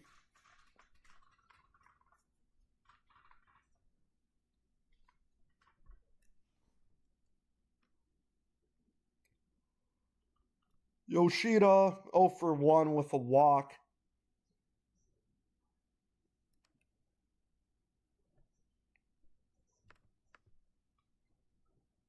As a base hit here would give the Red Sox back the lead.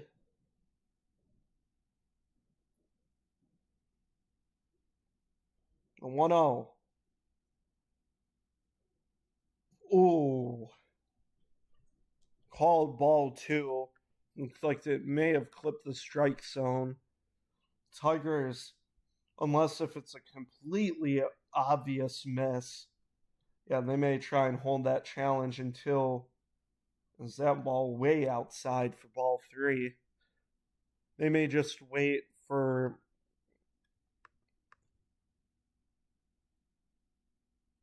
the late stages to use their final challenge. 3-0. That's in there for strike 1.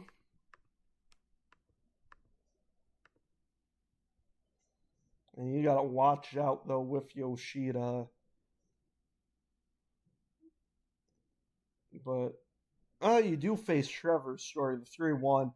As that ball skied to center field, but Vierland able to glove it.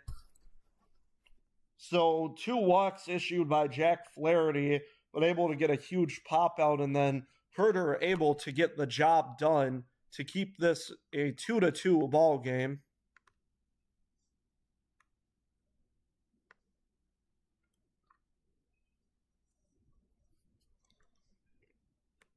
Was a nice Sneakers O'Toole reenactment there.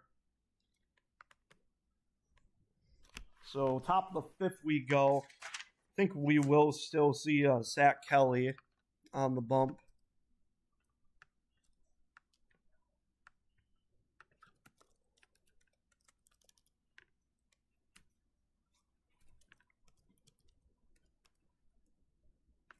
Kelly, I think one of those relief pitchers you do. Okay, maybe I'm wrong. I don't know why I kind of remember his name a lot.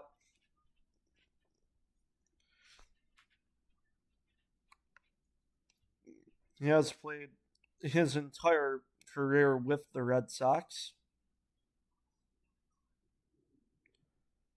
Kelly took him a little bit to get to the majors, debuted in his age 27 season, 31 years old.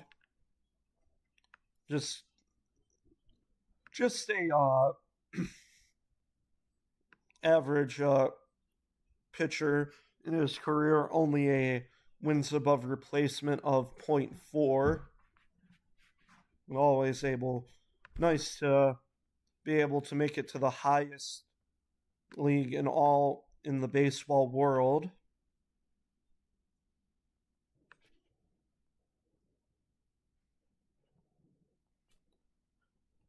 If Kelly does stay on the bump, he will have to face 1, 2, and 3. So it will be McGonigal, Torres, and Colt Keith.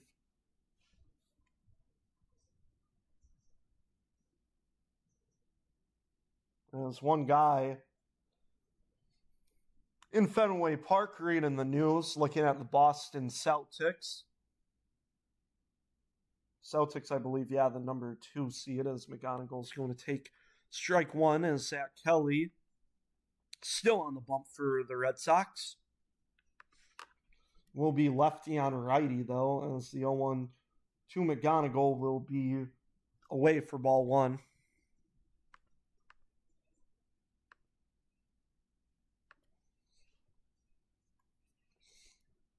Even count to McGonigal, the 1-1. Inside. And McGonigal with a single in the bottom of the first, 1 for 2 on the day, struck out looking in the bottom of the third.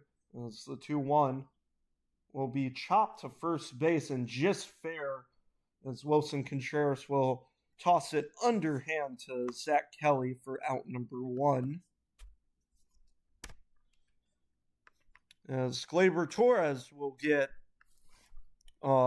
his 3rd attempt at the plate. And that double play ground out in the bottom of the 3rd is, I have no idea what my live stream's doing here. As Torres will take one outside for ball one.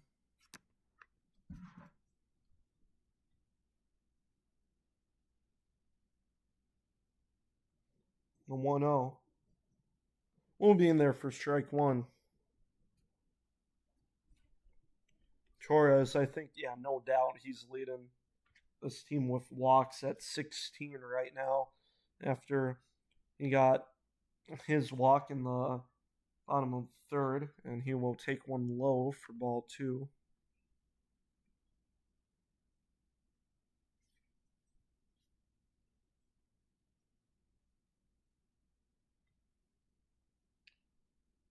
Torres now a 2-1 count.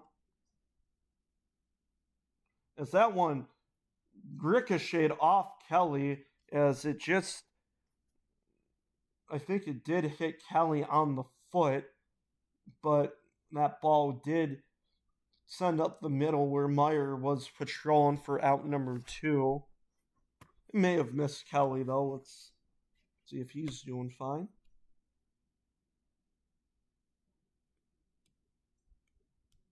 And yeah, I believe it just, I've missed him or very lightly grazed him. So two gone for Colt Keefe now, and so take one low for ball one.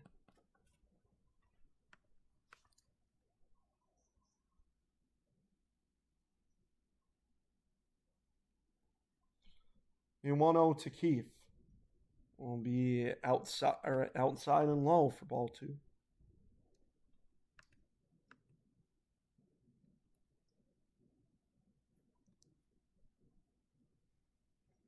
Let me make sure. I think my live stream's still running, but the 2-0 will be just clip the bottom edge of the zone for strike one.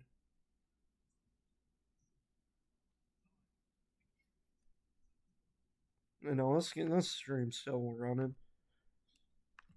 Won't let me use Streamlabs anymore. Keefe 0 for 2 on the day with a fly out and a ground out. Had to face a new pitcher as that ball will go in the dirt for ball three. Had to face Danny Coulomb in that top of the third inning. Yeah, a bit of a difference with him against lefties or facing lefties. The 3-1, that one chopped to first base. Wilson's going to have to toss it again to Kelly, and Kelly will get there in time. So a 1-2-3 inning. Nice job by Zach Kelly. Still, that guy reading the newspaper.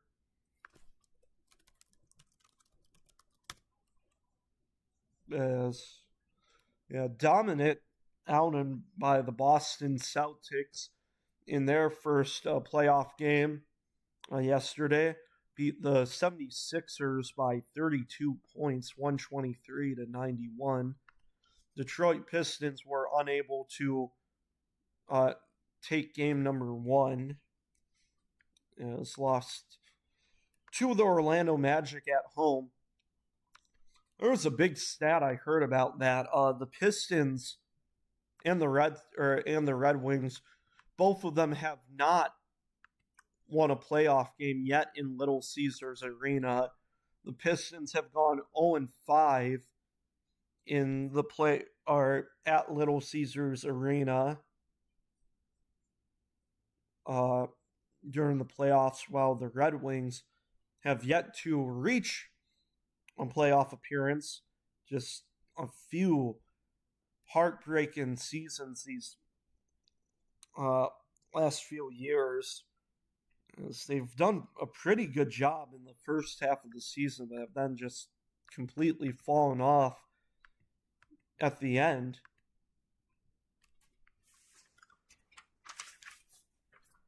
We'll see if Brant Herter still stays on the mound, as did a nice job, got the fielder's choice from Wilbur Abreu, and then got Yoshida to fly out to keep it a tied ball game.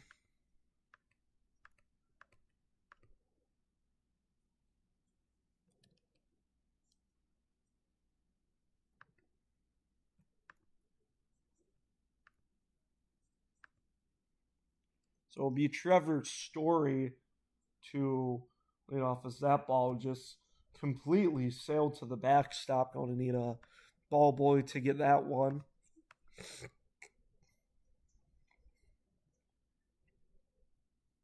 Story so far today may be the only Red Sox player to not reach base, as Flaherty in his outing surrendered a few hits, but 6 walks in total.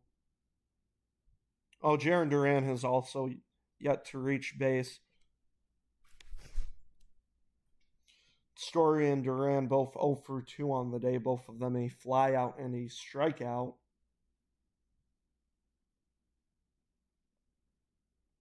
Yeah, it's the 1-1 to Story.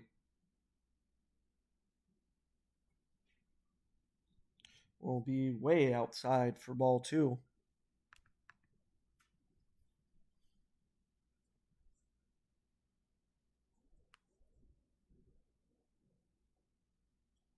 Two one will be chopped foul. Now you're gonna glove it with the backhand, but it will not matter.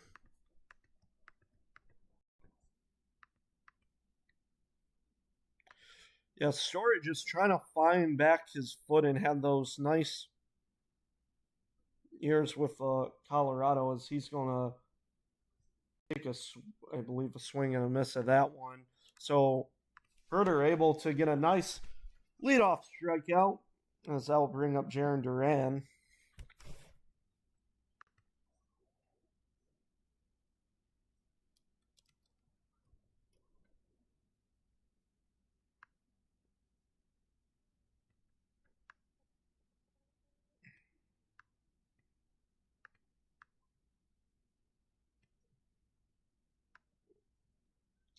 Yeah, our Story did have a pretty good what is happening to my computer. As there's a play to first base, it's going to be, maybe you see the replay of that, but a 1-pitch out for Trevor Story. I think it was to Herder 1-3. As yeah, just a slow roller to Brant Herder. He's able to scoop it up and just quickly toss it to Kiefer out number 2. As Herder will face Durbin. Durbin having a nice game, a walk and a double for him today. Was one of the 2 runs for this Red Sox team. Count 1-0. That one will clip the outer edge for strike 1.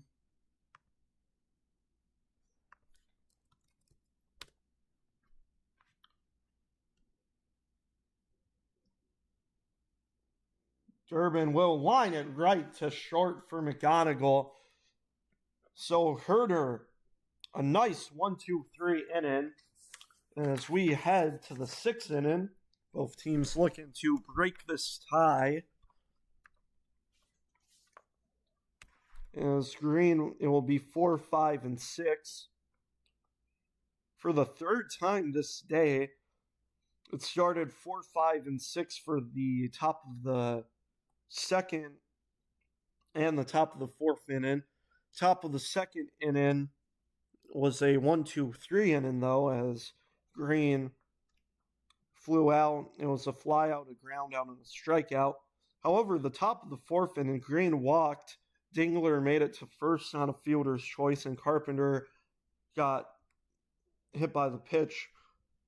That gave Vierland a chance to come up. Vierland, though, did strike out.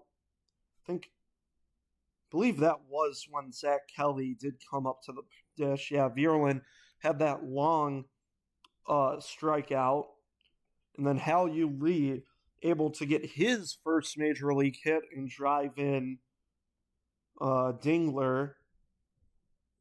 And then Rogers almost a chance to give the Tigers their first lead of the game, but he lined out to Meyer at second.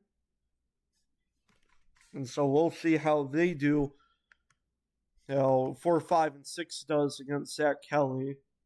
The Red Sox may go to someone new. We will see here. Kelly, though, with a nice 1, 2, 3 inning in the top of the fifth. Oh, wait, I just found out my live stream finally went back to working.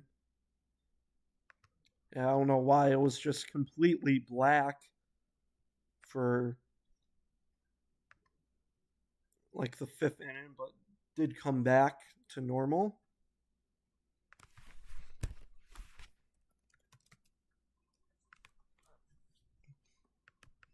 So Riley Green will step in, the two-time All-Star, as well as Silver Slugger last year. Riley Green just looking to get his third All-Star this year. As Green will foul it back. Doing good batting average wise as well. And we'll get some blocks just. And it's going to be a new pitcher. It's going to be Giovanni Moran. Moran doing really well to start the season. 13 1/3 innings with only a ERA of 1.35.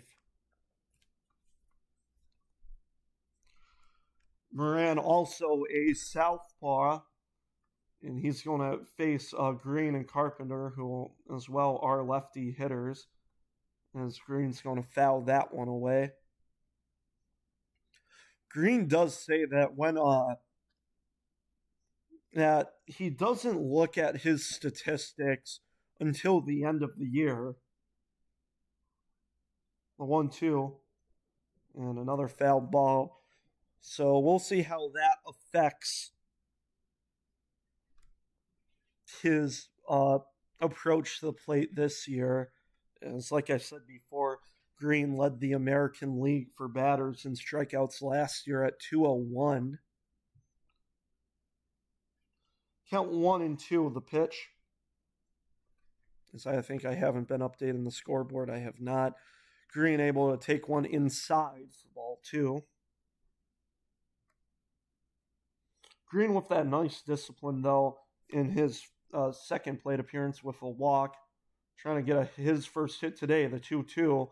A good take, though, on the changeup in the dirt, ball 3. Green also last year, although with that high strikeout rate, was 17th in MVP voting. Count 3 and 2 to Green. Here it comes. That one high and away. So like the top of the fourth, Green will lead off the top of the sixth with a walk.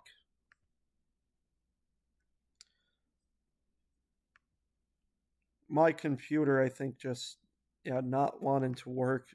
Luckily able to get to the scoreboard there. Dingler hoping to not do what he did, though, in the top of the fourth. Wasn't as bad. He grounded into a fielder's choice, able to get to first base safely, as Dingler's going to take ball 1.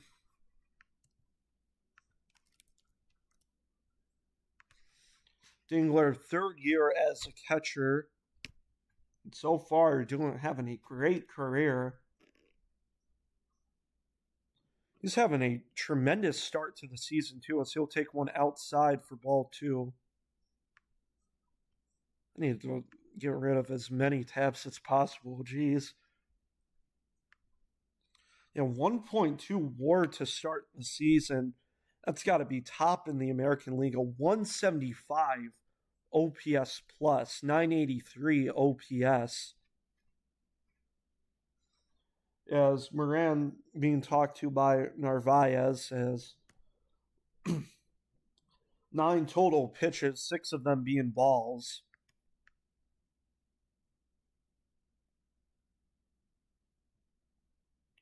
Dingler with the gold glove last year as the 2-0 will be low for ball 3. Dingler had a great year behind the plate. 278 on base percentage, 752 OPS, but didn't get the 3-0. A 4-pitch walk. And so although Moran having a heck of a year to start the season, will deliver 2 walks, and now he will not face a lefty, as Carpenter's day will come to an end, as Jahmai Jones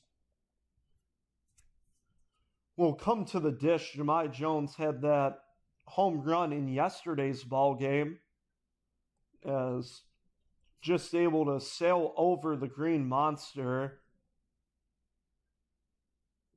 as he had to make sure he was headed hard to second, as that ball after that home run did get back into play, as it went over the Green Monster, but it hit the Red Sox logo, which looks like it's part of the Green Monster, but it isn't.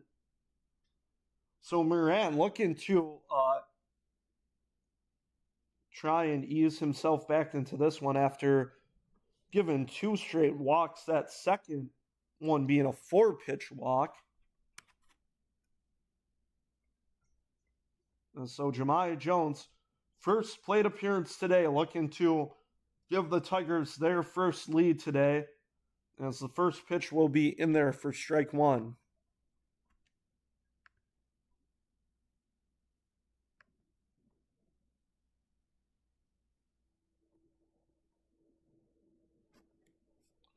The 0-1 to Jones. That one smoked down third base, but foul. So Moran able to get Jones back into a 2-strike count. Jahmai Jones, the 7th year for him in the MLB as the 0-2.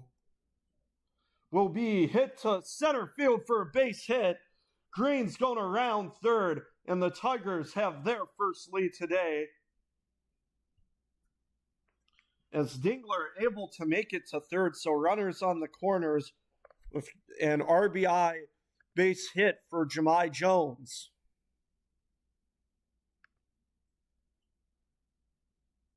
Oh, did I not reset? Oh my goodness. I forgot to reset the inning. It's the top of the 6th. There we go. 3-2 ball game for the Tigers. It's Jahmai Jones with a nice hit. He started this season struggling a bit, coming into this game at exactly the Mendoza line, but yesterday with a nice home run. And now an RBI single to give the Tigers the lead. So it should be Matt Vierlin to come to the dish, as we do get a break here, as I wonder if Moran's going to be done for today.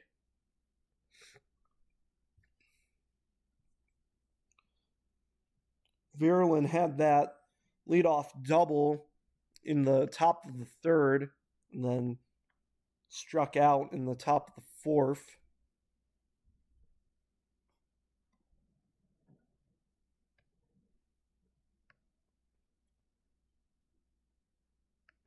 Vierlin just trying to get back into that 2024 season form.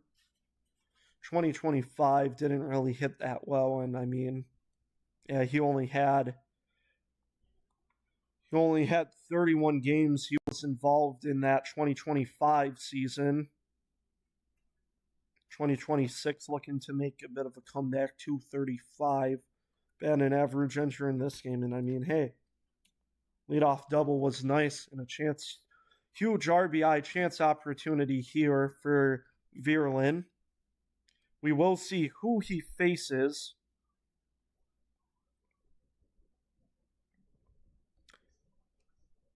As it's going to be Greg Weissert.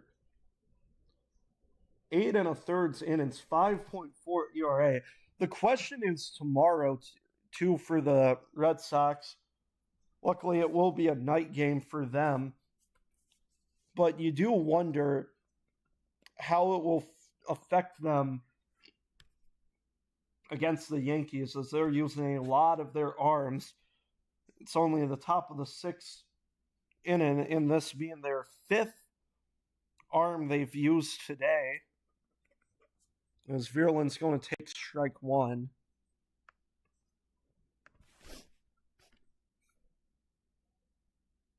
So Jones on first, Dingler on third, nobody out, the 0-1. Way inside.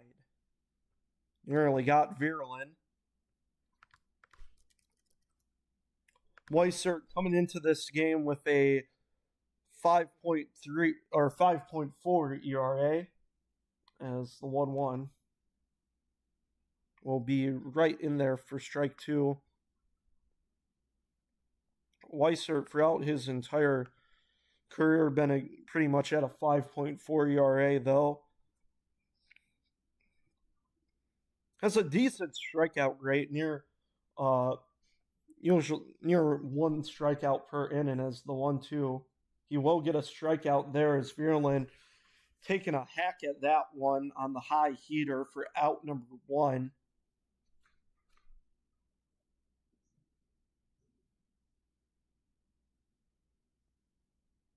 So the Red Sox have won every game. Their starter has gone 6 or more innings, and then every other game they have lost this season. Lee's going to foul that pitch off.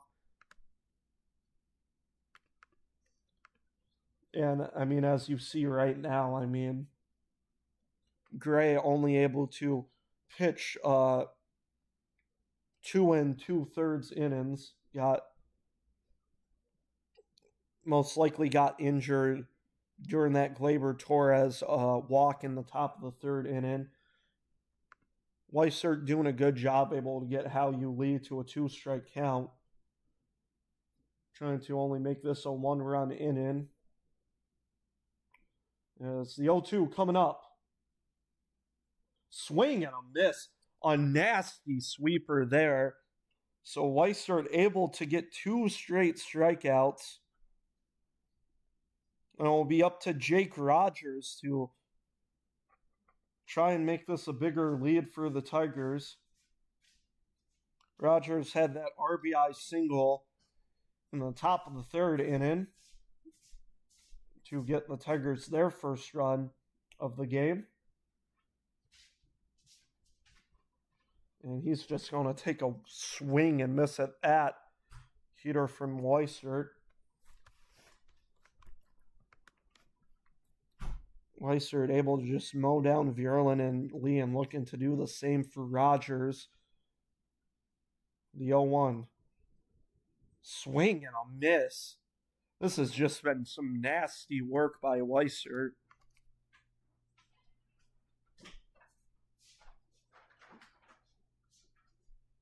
That's 9 pitches thrown, 2 strikeouts already, and Rogers down in an 0-2 count.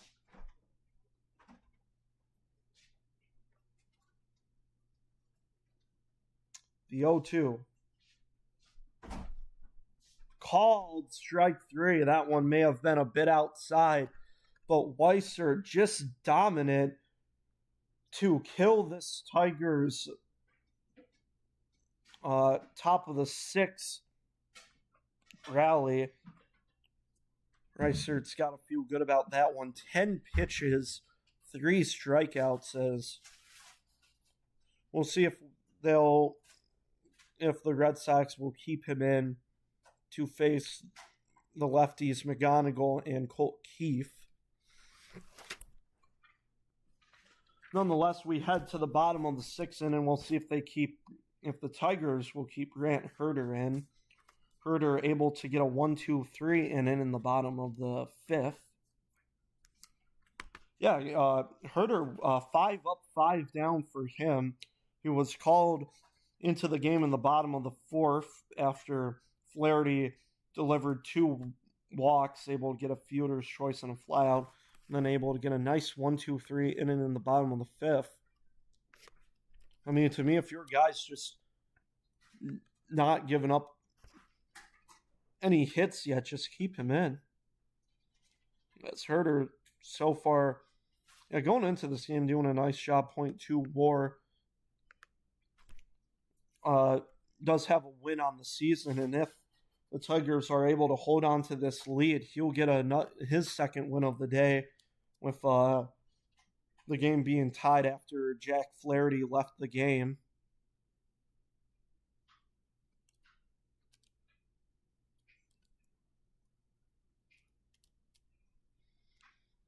Herder also with just a solid 2 innings for the Tigers.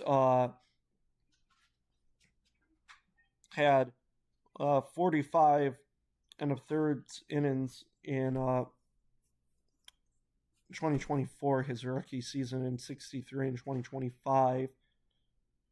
2.343 ERA in 2025. I guess the big thing in his numbers compared from 24 to 25 is just trying to lower that walk rate. 24, it was at 1.2 per 9 innings. As this ball is going to be on the ground to short, it's going to be McGonigal who's going to have to fire a quick play and able to get a bang play there for out number 1. We'll see if that was a close play. However, Red Sox manager Cora not going to challenge that one. So yeah, as the ball just beat Meyer by half a step. Narvaez will step in 0 for 1 with a walk. Yeah, no, but that walks per 9 innings went from 1.2, but then it surged to 3.9 in 2025. However, Herder did a good job going from as Narvaez will take strike 1. And Herder did do a good job from raising the strikeouts per 9 innings from 7.5 in 24 to 9.7 in 25. Swing and a miss by Narvaez for strike number 2.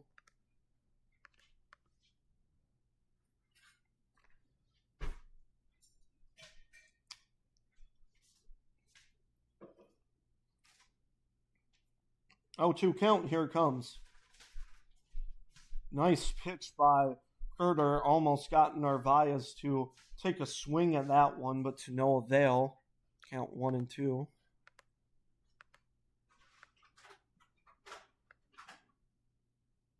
One, 2. Oh, but that one, a mistake pitch there. That ball's high and deep, and it banged off the wall, I believe, as we'll see where that ball ended up. As for a split second, it looked like it scaled the monster. So Herder does give up a 1-out double to Narvaez. Yeah, just a mistake pitch there. Just, I believe, a hanging changeup as, just a few feet below the top of the monster. Green did a good job fielding that ball. So 1 gone. Runner on second for the Red Sox is Roman Anthony. A chance here as he'll take one inside for ball 1. Will be lefty on lefty, though, as Herder tries to keep the lead here.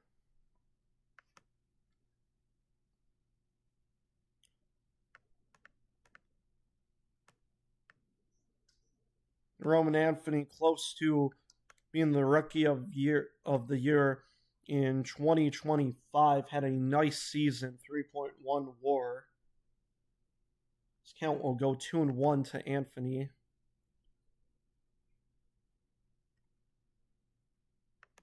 Was on that Team USA World Baseball Classic team.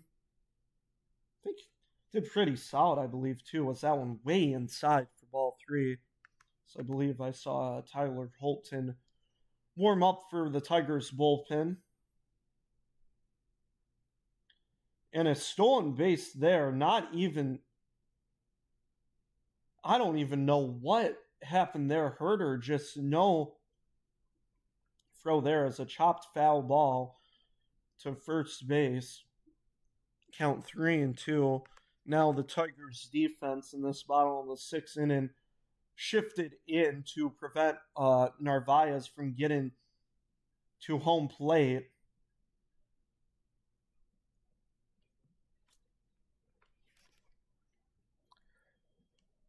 Don't want to pitch an obvious strike here. If you get a walk here, it wouldn't be the worst thing.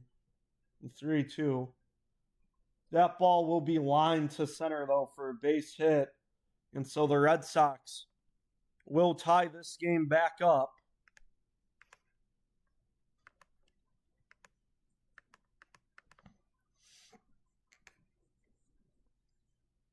And so unless if they do decide to keep Herder in, which I do doubt, this will probably be in the hands of Tyler Holton. Actually, they will keep Herder out for this at bat against Contreras. And there's a swing and a miss there for strike one.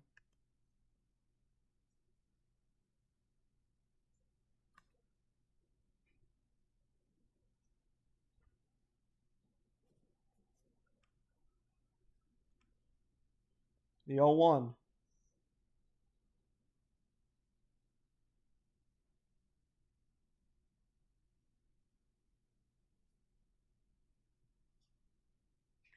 And Keith, the pickoff attempt to Anthony at first. Keith really making sure to just keep the glove on him in case Anthony did go off the bag.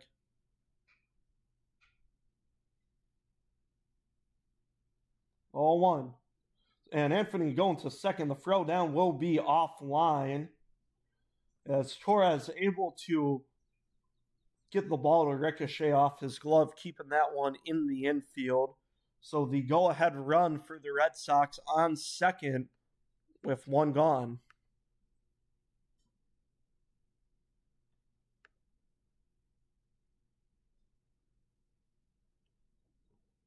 Oh, yeah, it was Nick Kurtz with the AL Rookie of the Year last year. I saw a lot of good rookies, especially in that athletics organization. You had Nick Kurtz in first place and then Jacob Wilson in second. Roman Anthony was behind. Count 1-2.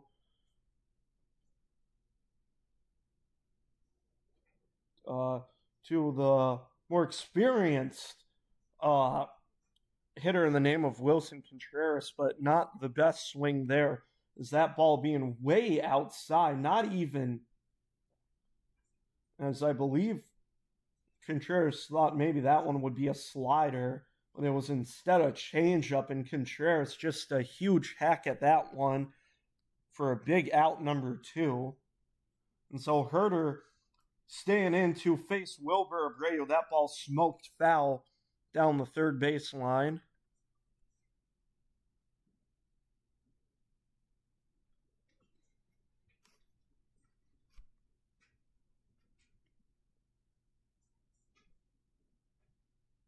Oh, yeah.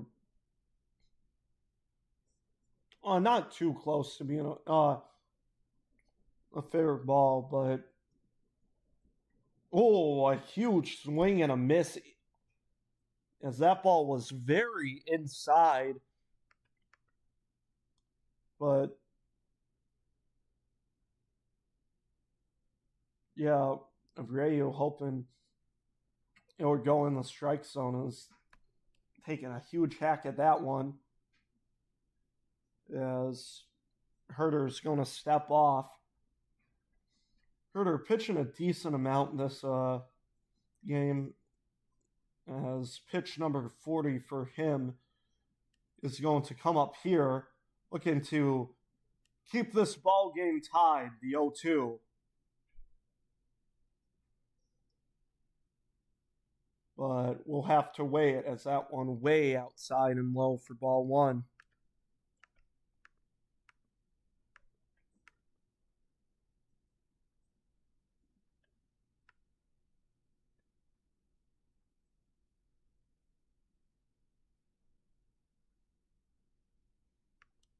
The 1-2. That ball into left field, but Green will be able to track it down. So Anthony is stranded on second base for the Red Sox. However, a Roman Anthony single did tie this ball game for the Red Sox as we go to the seventh, a tied ball game. We'll see if they keep Weissert in for the Red Sox. He's the fifth pitcher so far today for the Sox team, as it's been Sonny Gray. He only pitched 2 2/3 due to an injury. And Danny Coulombe, Zach Kelly, and then Jonani, I think Moran, who I don't believe, he didn't even get an out in his appearance as he surrendered 2 straight walks and an Jahmai Jones RBI single. However, Weissert for the Red Sox was able to strike out 3 batters in a row with Dylan Dingler on third base to prevent the Tigers from gaining more runs. And as we saw, that being really huge, as the Red Sox able to get a run in the bottom of the 6th to make this a tied ball game.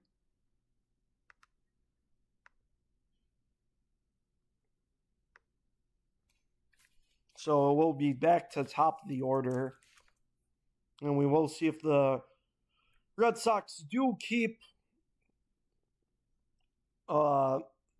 if they do keep Weissert, as he will have to face some lefties.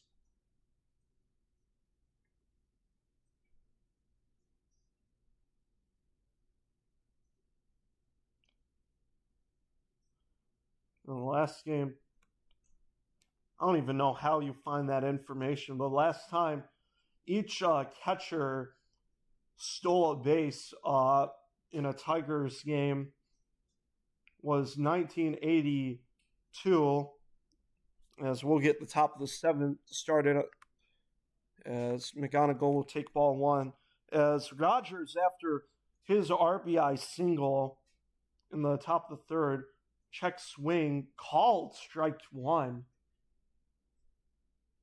As McGonigal shaking his head, he said no to that one, as he may have went.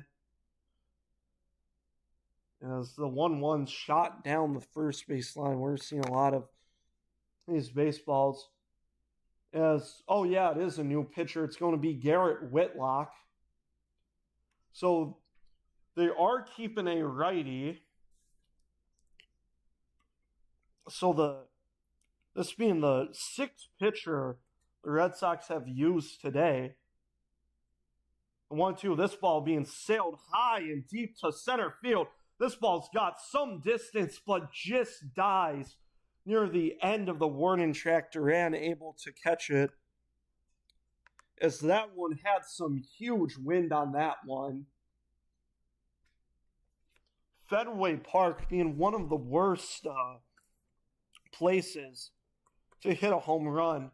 The only good spot to really get a home run ball is obviously that pesky pole down the right field line. However, after the pesky pole, the wall just really gets deep from there, as Torres is going to take a hack at strike 1. As you kind of want to get something huge here against Whitlock, and McGonigal almost did. That ball easily over 400 feet, as Torres will take strike 2. If he hit that ball a bit more To the right. Oh, we're seeing a oh no, why? Not a good challenge by Gleyber Torres. As that gets rid of the ABS, or that gets rid of the challenges for the Tigers. 0-2 will be held up. Good job by Gleyber there, though. Count 1 and 2. Torres, good discipline. Thought he had ball 1 on the 0-1 count as the 1-2 will be fouled away. But it did clip that bottom edge. As I believe that is Aroldis Chapman warming up for the Red Sox. The 1-2, that ball lined to first base. And it's speared by Contreras for out number 2.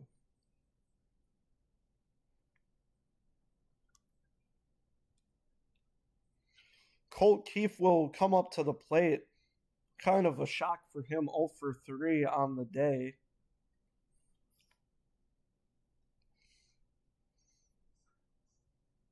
And you could see a nice home run ball here. That ball, though, being fouled away for strike 1.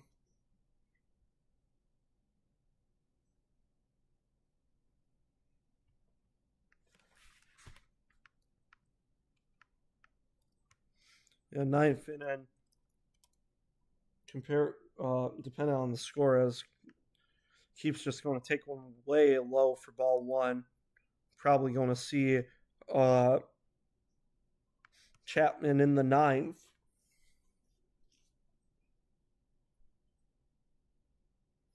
Cuban missile is the 1-1. That ball grounded, and the shift yet again working for the Red Sox. As for the third time, McGonigal did have that single in the top of the first, but the third time today, the 1, 2, and 3 hitters are all retired. As we go to the bottom of the 7th, probably won't be Brant Herter.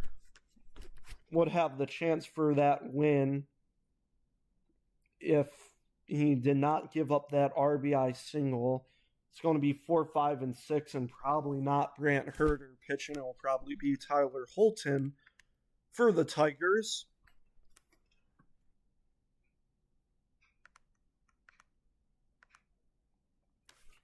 So yeah, Yoshida, Story, and Durbin. Durbin having a nice game, 1 for 2, with a double, a walk, and a line out. Yoshida looking for hit number 1 on the day. He did have a 2-out walk in the top or bottom of the first, and Trevor Story 0 for 3.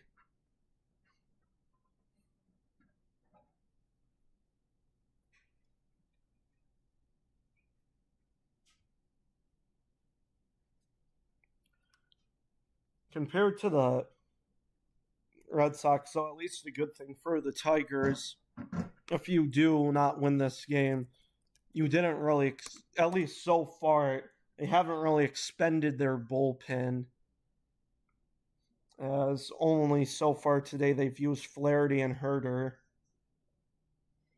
While the Red Sox are probably going to use at least 7 pitchers today, unless if they're very lucky, or if they really like what Whitlock's doing. Tyler Holton will take the mound. He so far is having a good year, as he'll pump in strike 1 to Yoshida.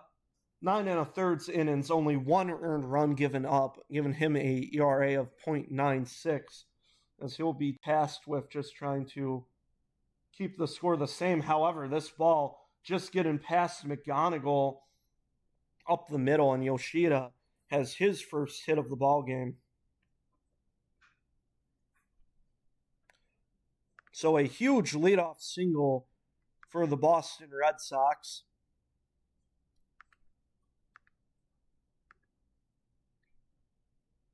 I'll bring up Trevor Story, righty on lefty here, as a first hit from him today here will be huge. Ball one, as that one just inside. Even if that one clipped to the zone for strike one, and it's called a ball, it wouldn't have mattered, as the Tigers now with no ABS challenge left, or zero ABS challenges left. Count 2-0.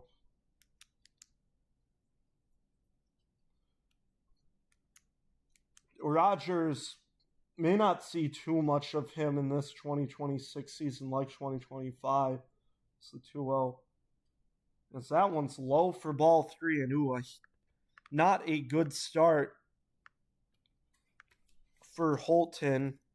There's now a chance for Story to take ball four and put the go-ahead run on scoring position, and that is exactly what will happen.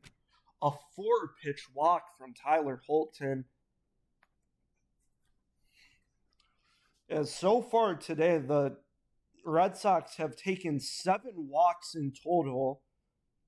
Brant Herter did not surrender a walk, though, in his appearance, but Flaherty with 6 walks given up in 3 1/3 innings. As we will get a pinch hitter here, I believe. As yeah, it will be Isaiah Kiner Falefa. I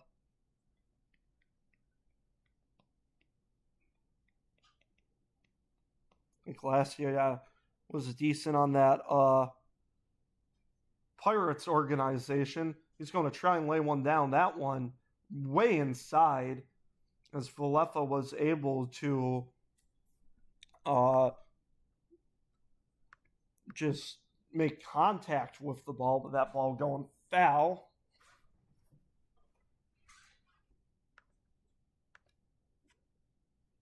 So the go-ahead run for the Red Sox on second base, as I believe shown bunt again. That one, though, outside for ball one.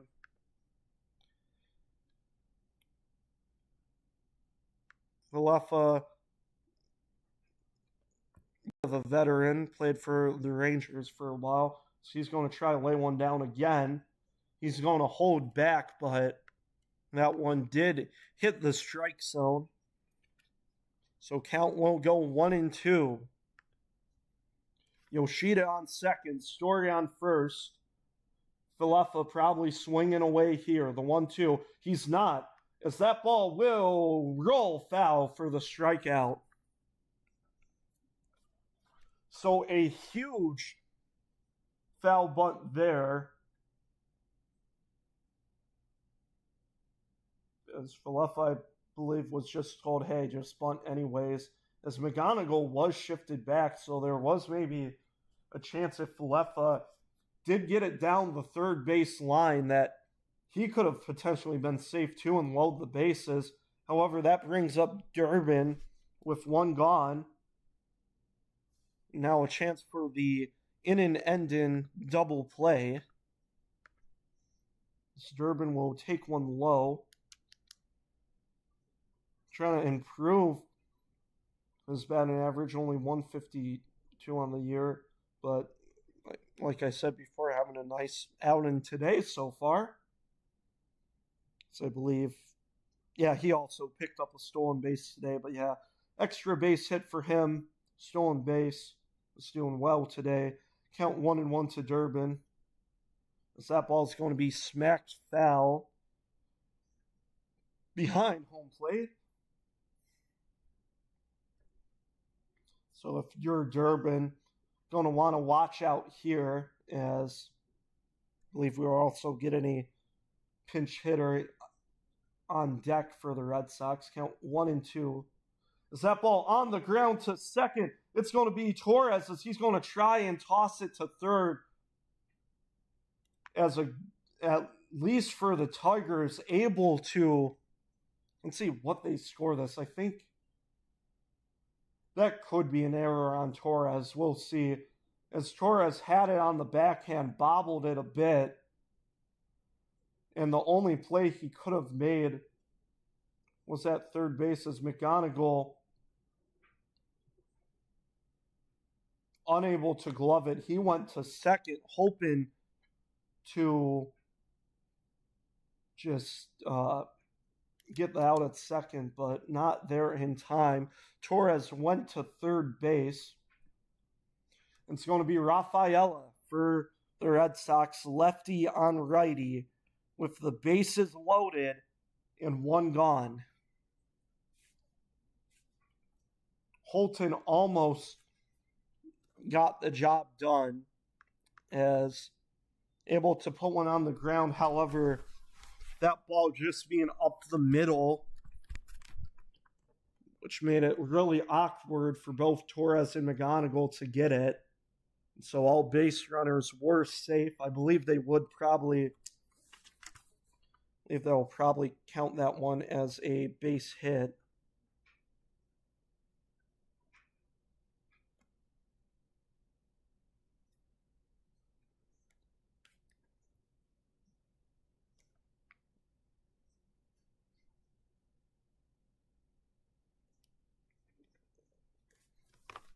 So swing and a miss, already an 0-2 count actually for Rafaela. As Holton looking for either a huge strikeout, ground ball double play, or pop out here, the 0-2. Oh, but just lined into right field. That's going to score two. Holton with a nice pitch. As that ball gets away, but Holton able to secure the throw home and able to get an out there. As an awkward play there. The Red Sox, though, take a 2-run lead as Rafaela able to do some magic there. That's unbelievable. As that ball outside, just able to put bat on glove as Keefe a bit shifted to the right and in. It got past him to right field, able to score two. Then the ball was fielded by Holton. Holton bobbled it for a bit. Durbin came home. Was tagged out. So a huge 2 RBI single from the Red Sox, as that will bring up Narvaez 1 for 2 with a double and a walk. So this ball is going to be fouled back behind home plate. We'll count 1-1. Actually, let me just reset that. Yeah. Just, if you're Holton, obviously that's annoying, but you can't really be too mad about that. Wasn't your fault. However, that one a little bit, as that will be a wild pitch to send Rafaela up to third. So when we get to the top of the 8th, we will see a few substitutions in the field as well. A swing and a miss by Narvaez, count 1-2. As we saw Duran being relieved by Isaiah Kiner Falefa, as well as Meyer being taken out for Rafaela. It looks like the pinch hit for Rafaela wouldn't work, as got down in an 0-2 count, but able to just smack a fair ball to right field. So that ball on the ground. Oh, a dive and play. Here comes the throw. Oh, it gets away. Oh, no. And so a 3-6 ball game. As I forgot to put that, Rafaela was on third. As it was gloved by Torres. Torres trying to make a bang-bang play. And that's got it. I mean, that hit the dirt, but that's got to be an E3 by Colt Keefe. As just unable to scoop the ball, gives the Red Sox a 3-run lead. With still 2 gone. That brings it back to the top of the order. And I don't care if they scored an E4. That's an E3 to me in my book. Count 2-0 to Roman Anthony, who gets his fifth plate appearance of the day, 1-for-2 with a pair of walks. Why are we warming up Andrew? I'm sorry. I shouldn't be too vocal, but I do not like how we're warming up Anderson in this 3-6.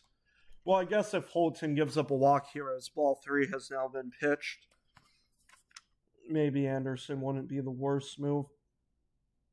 And we will see a 4-pitch walk here. So Holton, I've accidentally put this in the, I've been putting some of these plays in the top of the, or bottom of the 8th inning scorecard, but still the bottom of the 7th, as Roman Anthony takes a 4-pitch walk, as it's going to be Anderson for the Tigers, and I believe Nick Anderson, right? No, wait, not Nick Anderson.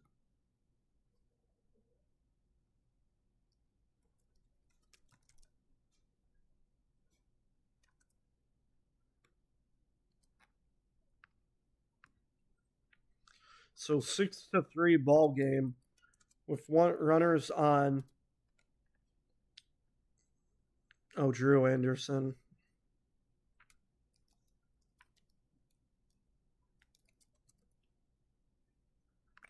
The veteran pitcher, and not really receiving the warmest welcome.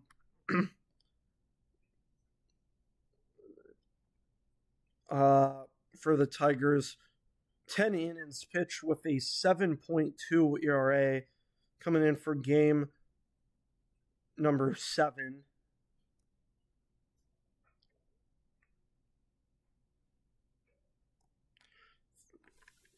Age 32 season.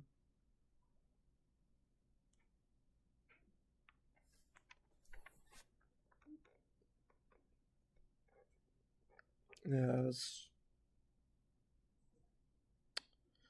Yeah, no, not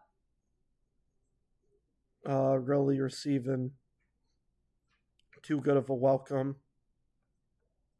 He was actually. Oh, wait, no, never mind. I was taking a look at his hidden, or some other stats, but Drew Anderson played in the majors from 2017 to 2021, only really in those years, so only 44 and a third innings. And then from 2022 to 2025, he went to Japan and Korea. As this ball sky to center field, it's pretty well hit, but Vierlin able to get it. So Anderson, although not the best pitches, Contreras put a lot into that one, is able to end this inning, but 3 runs come across for the Red Sox. I forgot to add that 6th run, as the Tigers are going to need a rally if they want to win here.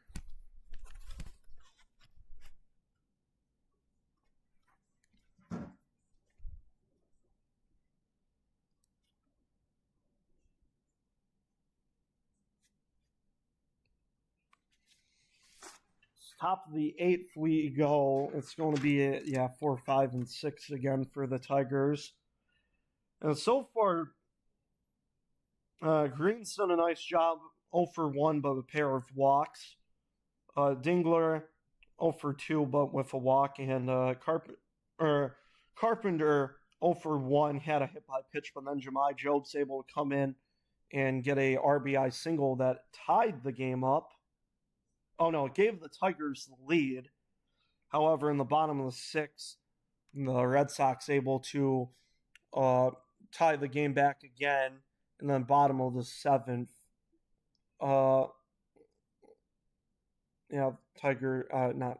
Red Sox with 3 runs.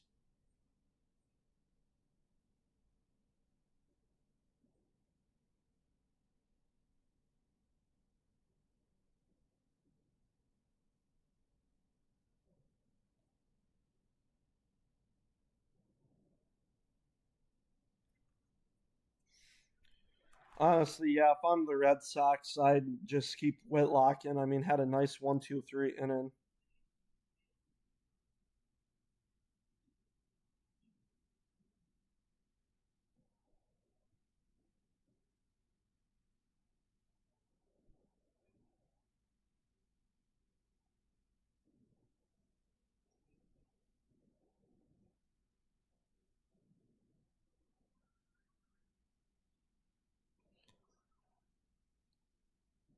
And no, they are going to take Whitlock out. I'm kind of shocked about that. I mean, you do have a solid 3-run lead. And now you have your seventh pitcher coming to the mound today. We're going to have to hope.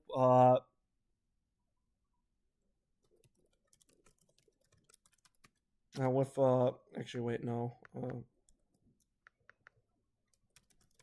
We'll take a look at it. That ball is going to be laced to center for a base hit. So Green having a nice day today, 1 for 2 with a pair of walks now.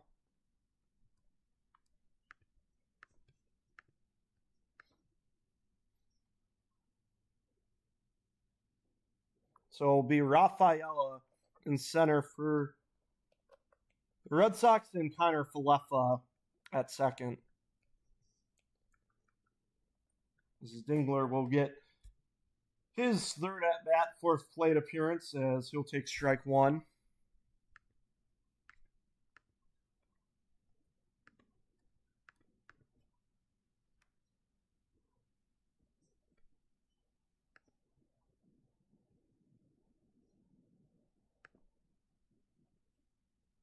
Is this one on the ground to short, though?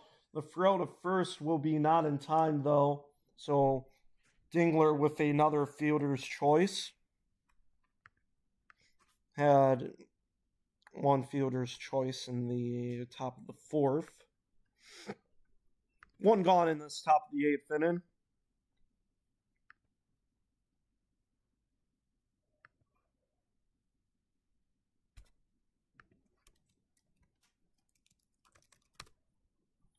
So it's going to be Winsell Perez that will come in. So Jahmai Jones, it will do his job today as that ball on the ground. The second ball is bobbled. The throw to first, not in time. And so we'll see if that plays challenge. Ball was hit to second. Falefa bobbled it, and we will get a challenge.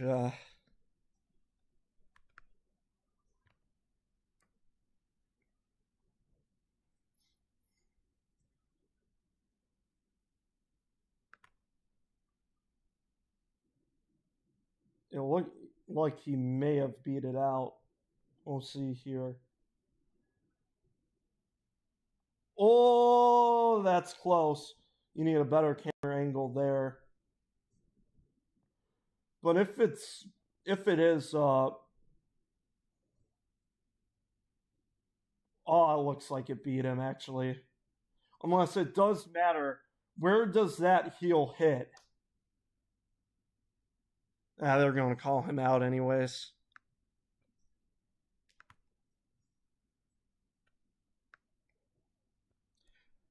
Yeah, but with tomorrow, you're probably going to have for the Red Sox Connelly early.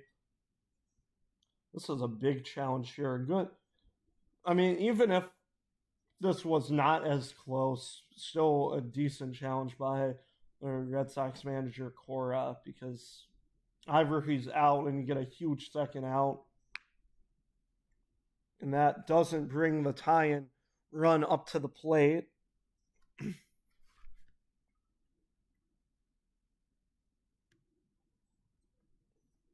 We'll see here. But yeah, you have early pitching tomorrow, who has a good ERA, and the runner's out. Falefa able to do a nice job after bobbling the ball in a huge out number 2. That does bring Dingler to second, but does kill. One, it makes it so that if Vierling gets out here in and over, and 2, it just doesn't bring the tying run to the plate. So Vierlin will come up with 2 gone in this top of the 8th inning. And he'll take one low for ball 1.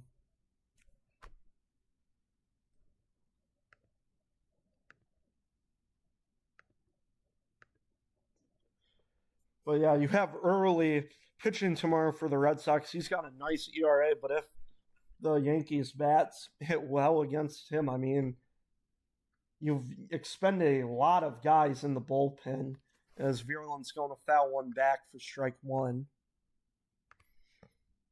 You have at least 7 you have 7 pitchers that have already pitched today, and I wouldn't be shocked if they. Oh, I forgot to put Dingler on second.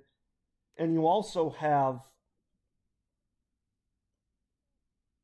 What are you challenging about? As Narvaez did challenge on that 1-1 call. But yeah, Vierling barely moved his bat. 2-1 count to him. But yeah, you've used a lot of pitchers, and with this being a 3-run game, as that one way in the dirt for ball 3.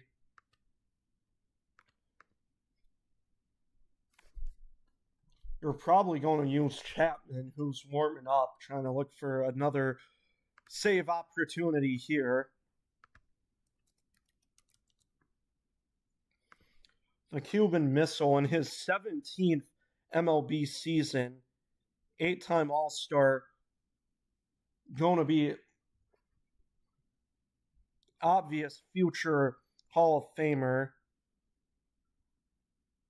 3-1. As that ball is going to be hit high to right field, but to Abreu for out number 3. Watson does a good job keeping the scoreless top of the 8th inning. We go to the bottom of the 8th as Red Sox looking to add on more insurance for Chapman. Chapman, though, a heck of a career. I don't know how you're 38 years old and you're still being able to fire 100-mile-per-hour pitches. I mean, this guy, I think I saw a stat where it was like, of the 100 fastest pitches thrown since the StatCast era, which is about early to mid 2010s it started, Chapman has thrown 80 of the 100 fastest pitches.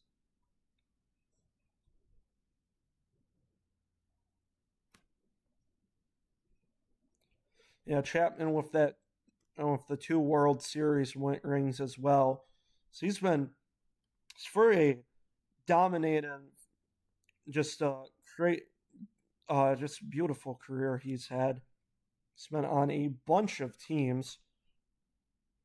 Chapman, though, with that 2016 World Series with the Cubs, nearly blew it when he pitched in the, blew that bottom of the 9th in Game 7 and then almost lost in the bottom of the 10th, but the Cubs. Oh, no, it's the bottom of the 8th. Rajai Davis hit the game-tying home run in Game 7 and then almost lost it in the bottom of the 9th, but the Cubs were able to mount a comeback in the top of the 10th, and then as well, that kind of shocked me. I kind of forgot about that, but yeah, was on that 2023 Texas Rangers World Series team. And Abreu was going to take strike 1. Yeah, when you think of relief pitchers, you also think of their postseason stories, and sometimes their failures too, as that ball's going to be fouled away. Like you think of that 2001 World Series with Mariano Rivera, him blowing the save opportunity with the Diamondbacks.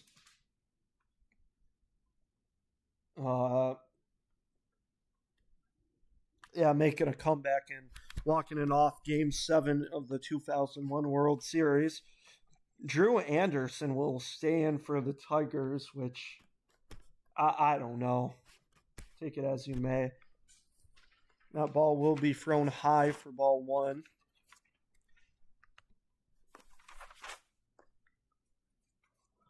Wilber Abreu, 0 for 3 on the day. He does have a walk, as he's going to foul another pitch away. And then when you think of Aroldis Chapman, I mean, I think of that, 2019, or was it 2017?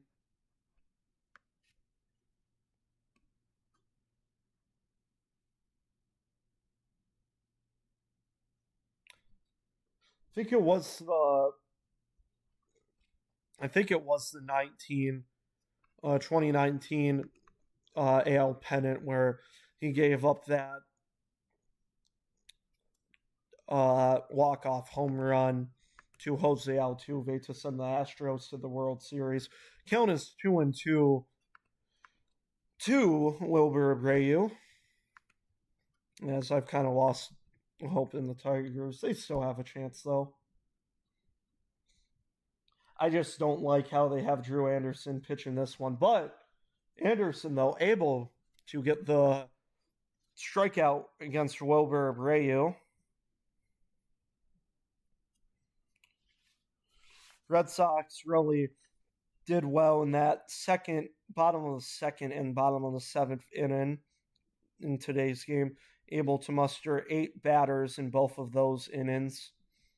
At bottom of the second, only 1 hit given up by Jack Flaherty. However, 3 walks as well and an error. As Yoshida will come up and will slice one to left field, that will be a base hit. Yoshida goes 2 for... Oh yeah, this is the 6th time the Red Sox lineup has come up today. As Yoshida 2 for 5. He has a walk and a pair of hits now. Oh wait, no, not the 6th time, the 5th time the Red Sox lineup has come up. 2 for 4 with a walk. As Trevor Story comes in, he's searching for his first hit. And he's going to get it. This is why I didn't want Drew Anderson to come up. And Vierland bobbles the ball. Yoshida is going to get the stop sign and head back to third. And he will get back safely. It's a 1-out double.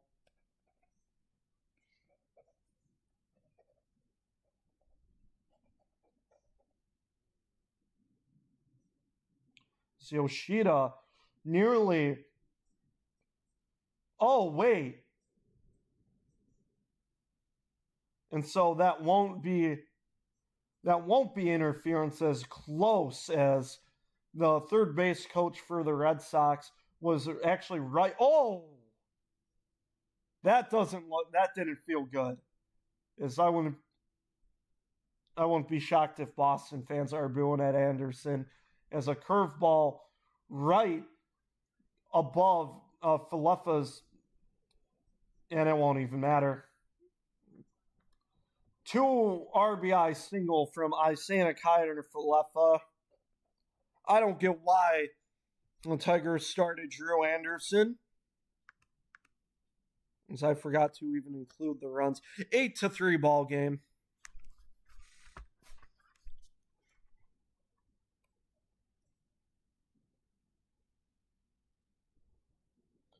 As I know it's like this game doesn't look that good. This game, we're already down 3 in the bottom of the 8th. We got to take on Aroldis Chapman. I'd still want to put Vest out. I still think Vest would be a much better option. Sure, he was used yesterday. He may be a bit fatigued, but compared to Drew Anderson, it's like I would put Vest in all day, even if he did pitch in yesterday's game.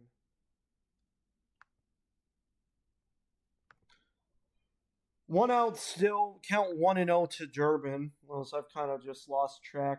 Runner going, the throw down a second won't be in time as Glaber gloved to that one, but on the bounce, unable to get a tag in time. Count 2-0 to Durbin. As if Drew Anderson isn't designated for assignment tomorrow or today, I don't think there will be a lot of happy Tigers fans. Count 3-0 to Durbin.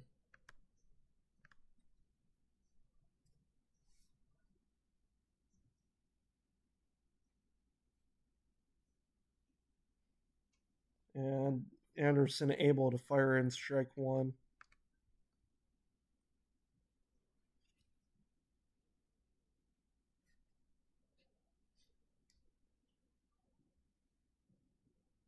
And we will get out number 2 here, though, as that ball on the ground to Lee at third. 2 are retired. And that was, Falefa that will stay on second base. I completely forgot to add him there.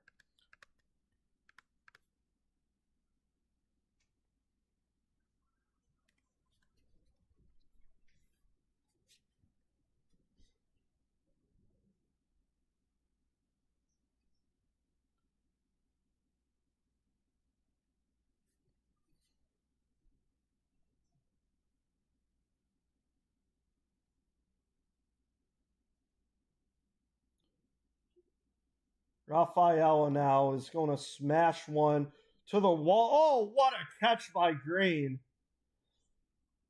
His second jumping catch today. So, although a 5-score deficit, that's got to be feeling nice. Green, though, showing that glove in left field as we go to the top of the ninth.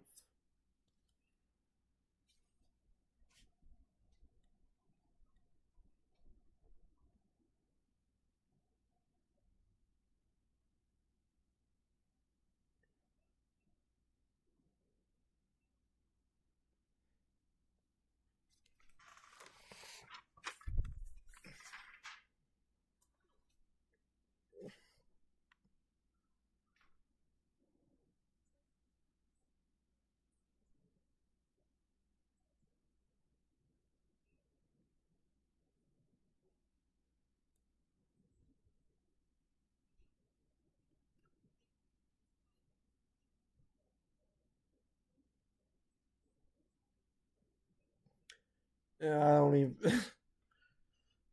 I'm thinking about the past, about like Chase Lee. I really liked that guy.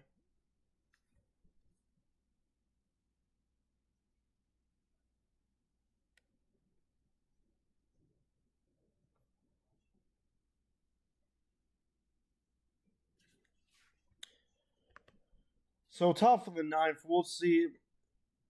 I would be kind of shocked if they keep, if they put Chapman into this game. I'd keep Watson.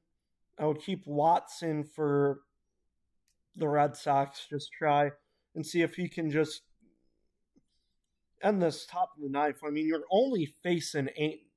You're facing 8 and 9 to start the top of the ninth. Sorry, my house cell phone's ringing a bit. And then you have 8, 9, and then McGonigal. That's the only worry.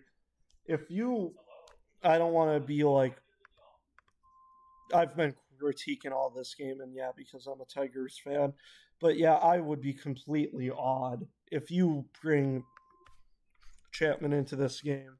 And I may just be saying that because obviously I would not want Chapman into the. Okay, they are keeping Watson. I've completely not recorded Boston Red Sox hits. They are at 12 hits today. Just went to work against the Tigers bullpen. Holton did good after Flaherty was outed.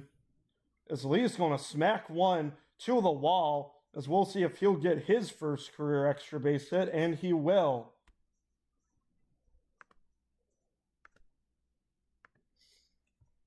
So feel good about that one at least.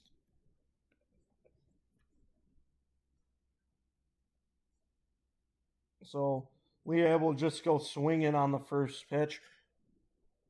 We'll see if the Tigers can string some work against Watson, and if they do so, if they can, then the Red Sox may then try and put Chapman in.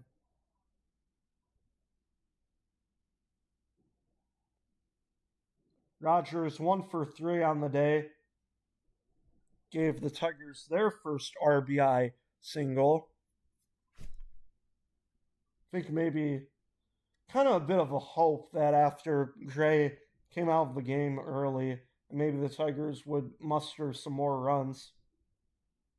I mean, you think that too, especially count 0-2 to Rogers. With seeing that there have been 7 pitchers that have come up for the Red Sox today, but no, the Red Sox just been consistent. As Rogers will take one low for ball 1. And the Tigers did do nice in the 4th inning where I think they were facing, Coulomb and then Moran in, I believe, the 6th, but then all their pitchers in between. Check swing, he did not go. 2-2 count.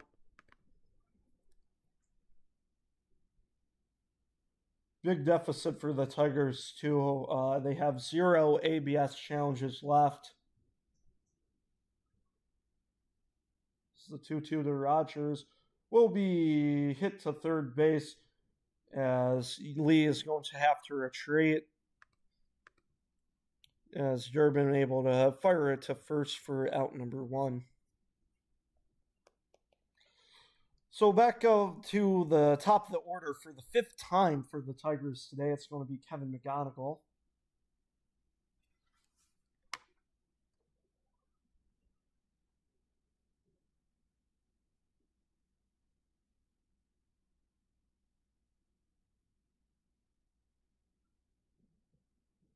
High and away for ball 1.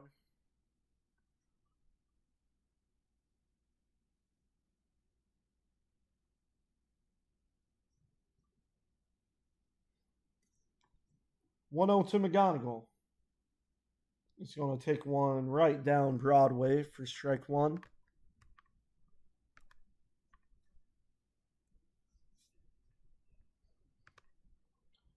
Lee's still on second with 1 gone now. Even count. As McGonigal called ball 2. And I'm kind of shocked. I mean, Red Sox with 2 challenges. Narvaez not going to challenge at that. Chapman warming up just in case, but Red Sox pitching staff probably feel nice with Watson. As McGonigal's going to foul 1 away, with Watson able to get the first out for Rogers. Sorry if I've been coughing a lot today. It's just,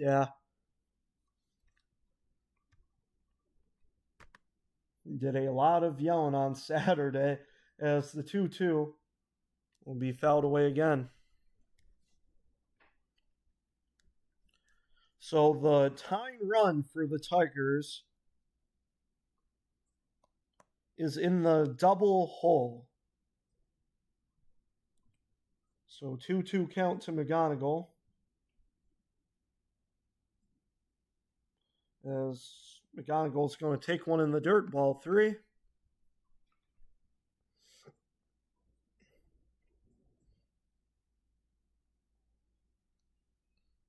This game, forget when first pitch was. It was not at 11:10. This game will most likely pass 3 hours. As McGonigal's going to smack one high and deep. This ball will hit off the wall. And maybe McGonigal will slide into second. So 2 doubles in the top of the 9th for the Tigers.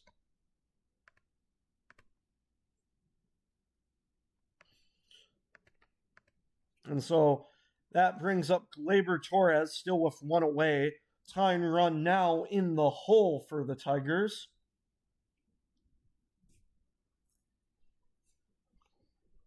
And we'll see how the Red Sox feel right now. Oh, Lee never went home, actually. So not a 4-8 ball game. McGonigal able to get to second on the double. But Lee, not the worst move there. Better safe than sorry for Lee, who had to make sure that ball wouldn't be caught. As Abreu close to that one, but just let it bounce off the wall. That wall being pretty short, too. Think of like Torrey Hunter diving into that bullpen in the AL pennant on Big Papi's Grand Slam. Gleyber Torres will get his 5th crack at it today. 0 for 3 with a walk.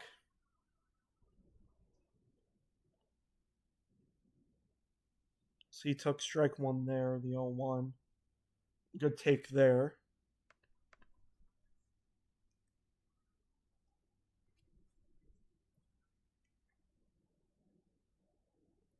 Yeah, and you also think it was Jackie Bradley Jr. that also made a dive and catch and went into that. I think it is the home team's the Red Sox bullpen. Torres fouls one away, count 1-2.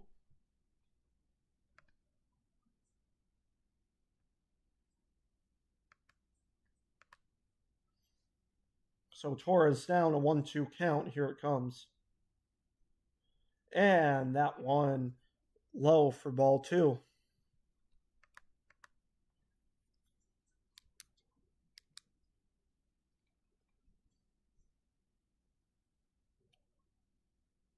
Like I said before, Tigers, no ABS challenges left. 2-2 as Torres is going to foul that one back. The Red Sox, though, have not challenged yet today, I believe, as they still got both of their challenges. As that may come back huge to bite the Tigers. Torres lost the Tigers' second challenge. It's the 2-2 to him. As this ball is chopped to right field, and it will drop as Lee will get home. McGonigal will head to third. So runners on the corners with one gone. As we may see, this may be Watson's day, as yes it will. So the Cuban Missile will get a crack at it, with this being a 4-run ball game and runners on the corners. That puts the tying run on deck for the Tigers in the name of Riley Green.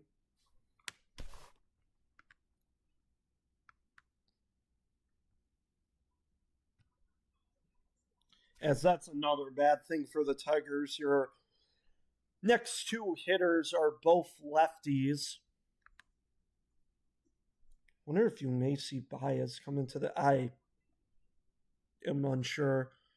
But yeah, it's going to... Colt Keith and Riley Green are really going to have a tough task here.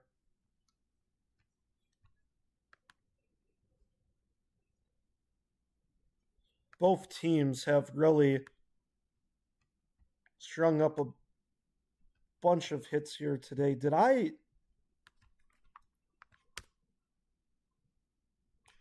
don't know where I got 11 hits for the Tigers from. They have only 9 today.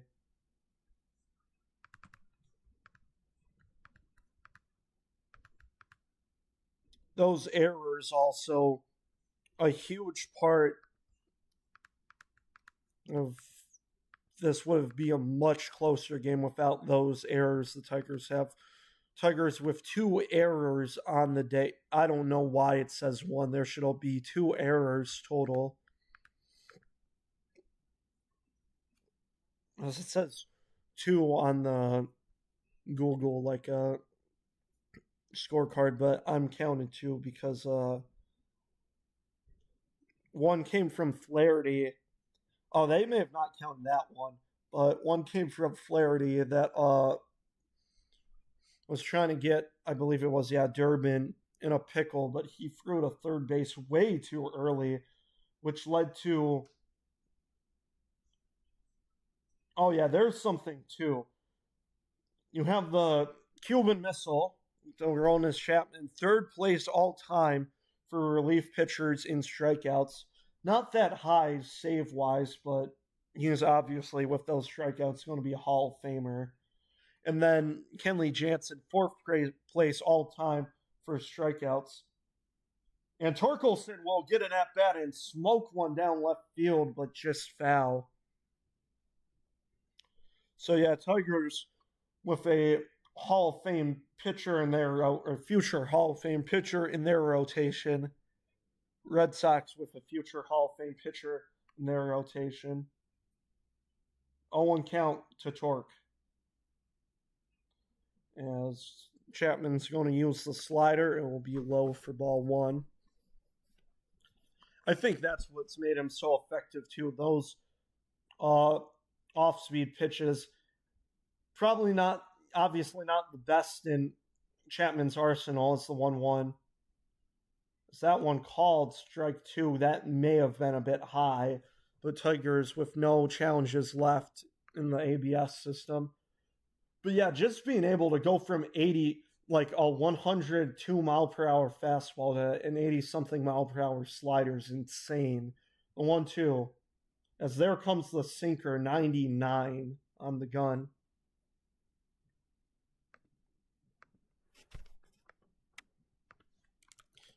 As I want to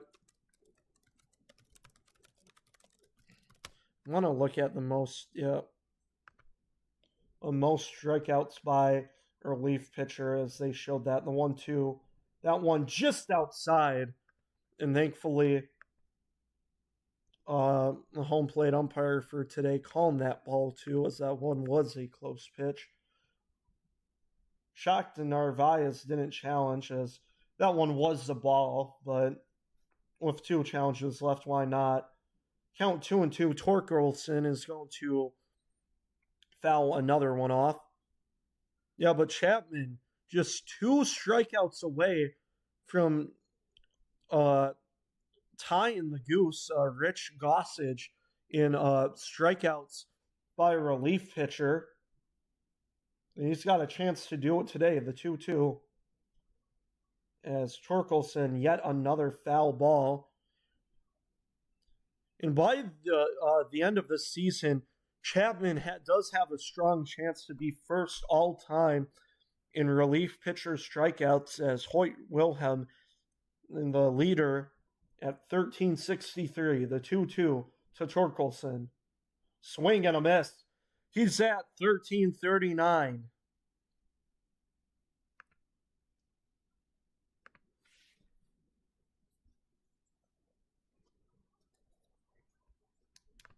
So if you do want something to monitor, especially tomorrow night, you may see him monitor Aroldis Chapman and see if he does get to the Goose's strikeout number for a relief pitcher, as he will fire in one to Riley Green. He's got a chance to tie it here.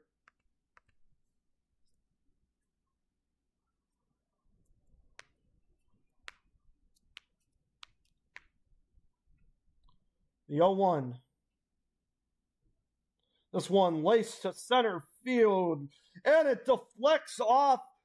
Unbelievable. It deflects off Rafaela's glove, as 2 runs will score. That will bring up the tying run. That's easily going to be an E8. And so the tying run will come to the plate. Oh my goodness.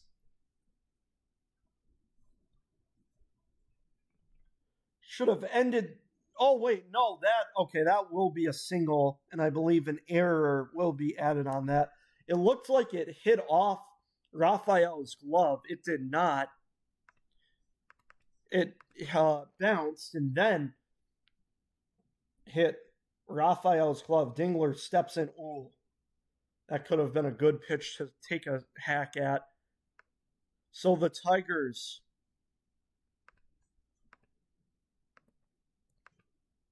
with the tying run at the dish in the name of Dylan Dingler. The 0-1. Swing and a miss.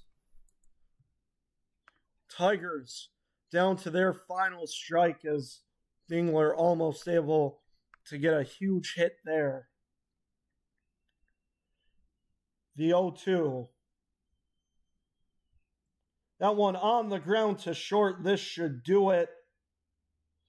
And so the Red Sox able to split this series and pick up win number 9 on the year,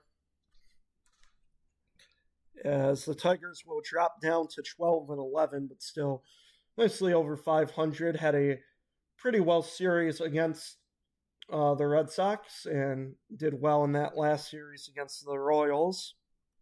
Hoping just to take it. I believe they will be at home tomorrow, as yes, they will face the Brewers in a 3-game stretch, then head to Cincinnati away for another road trip.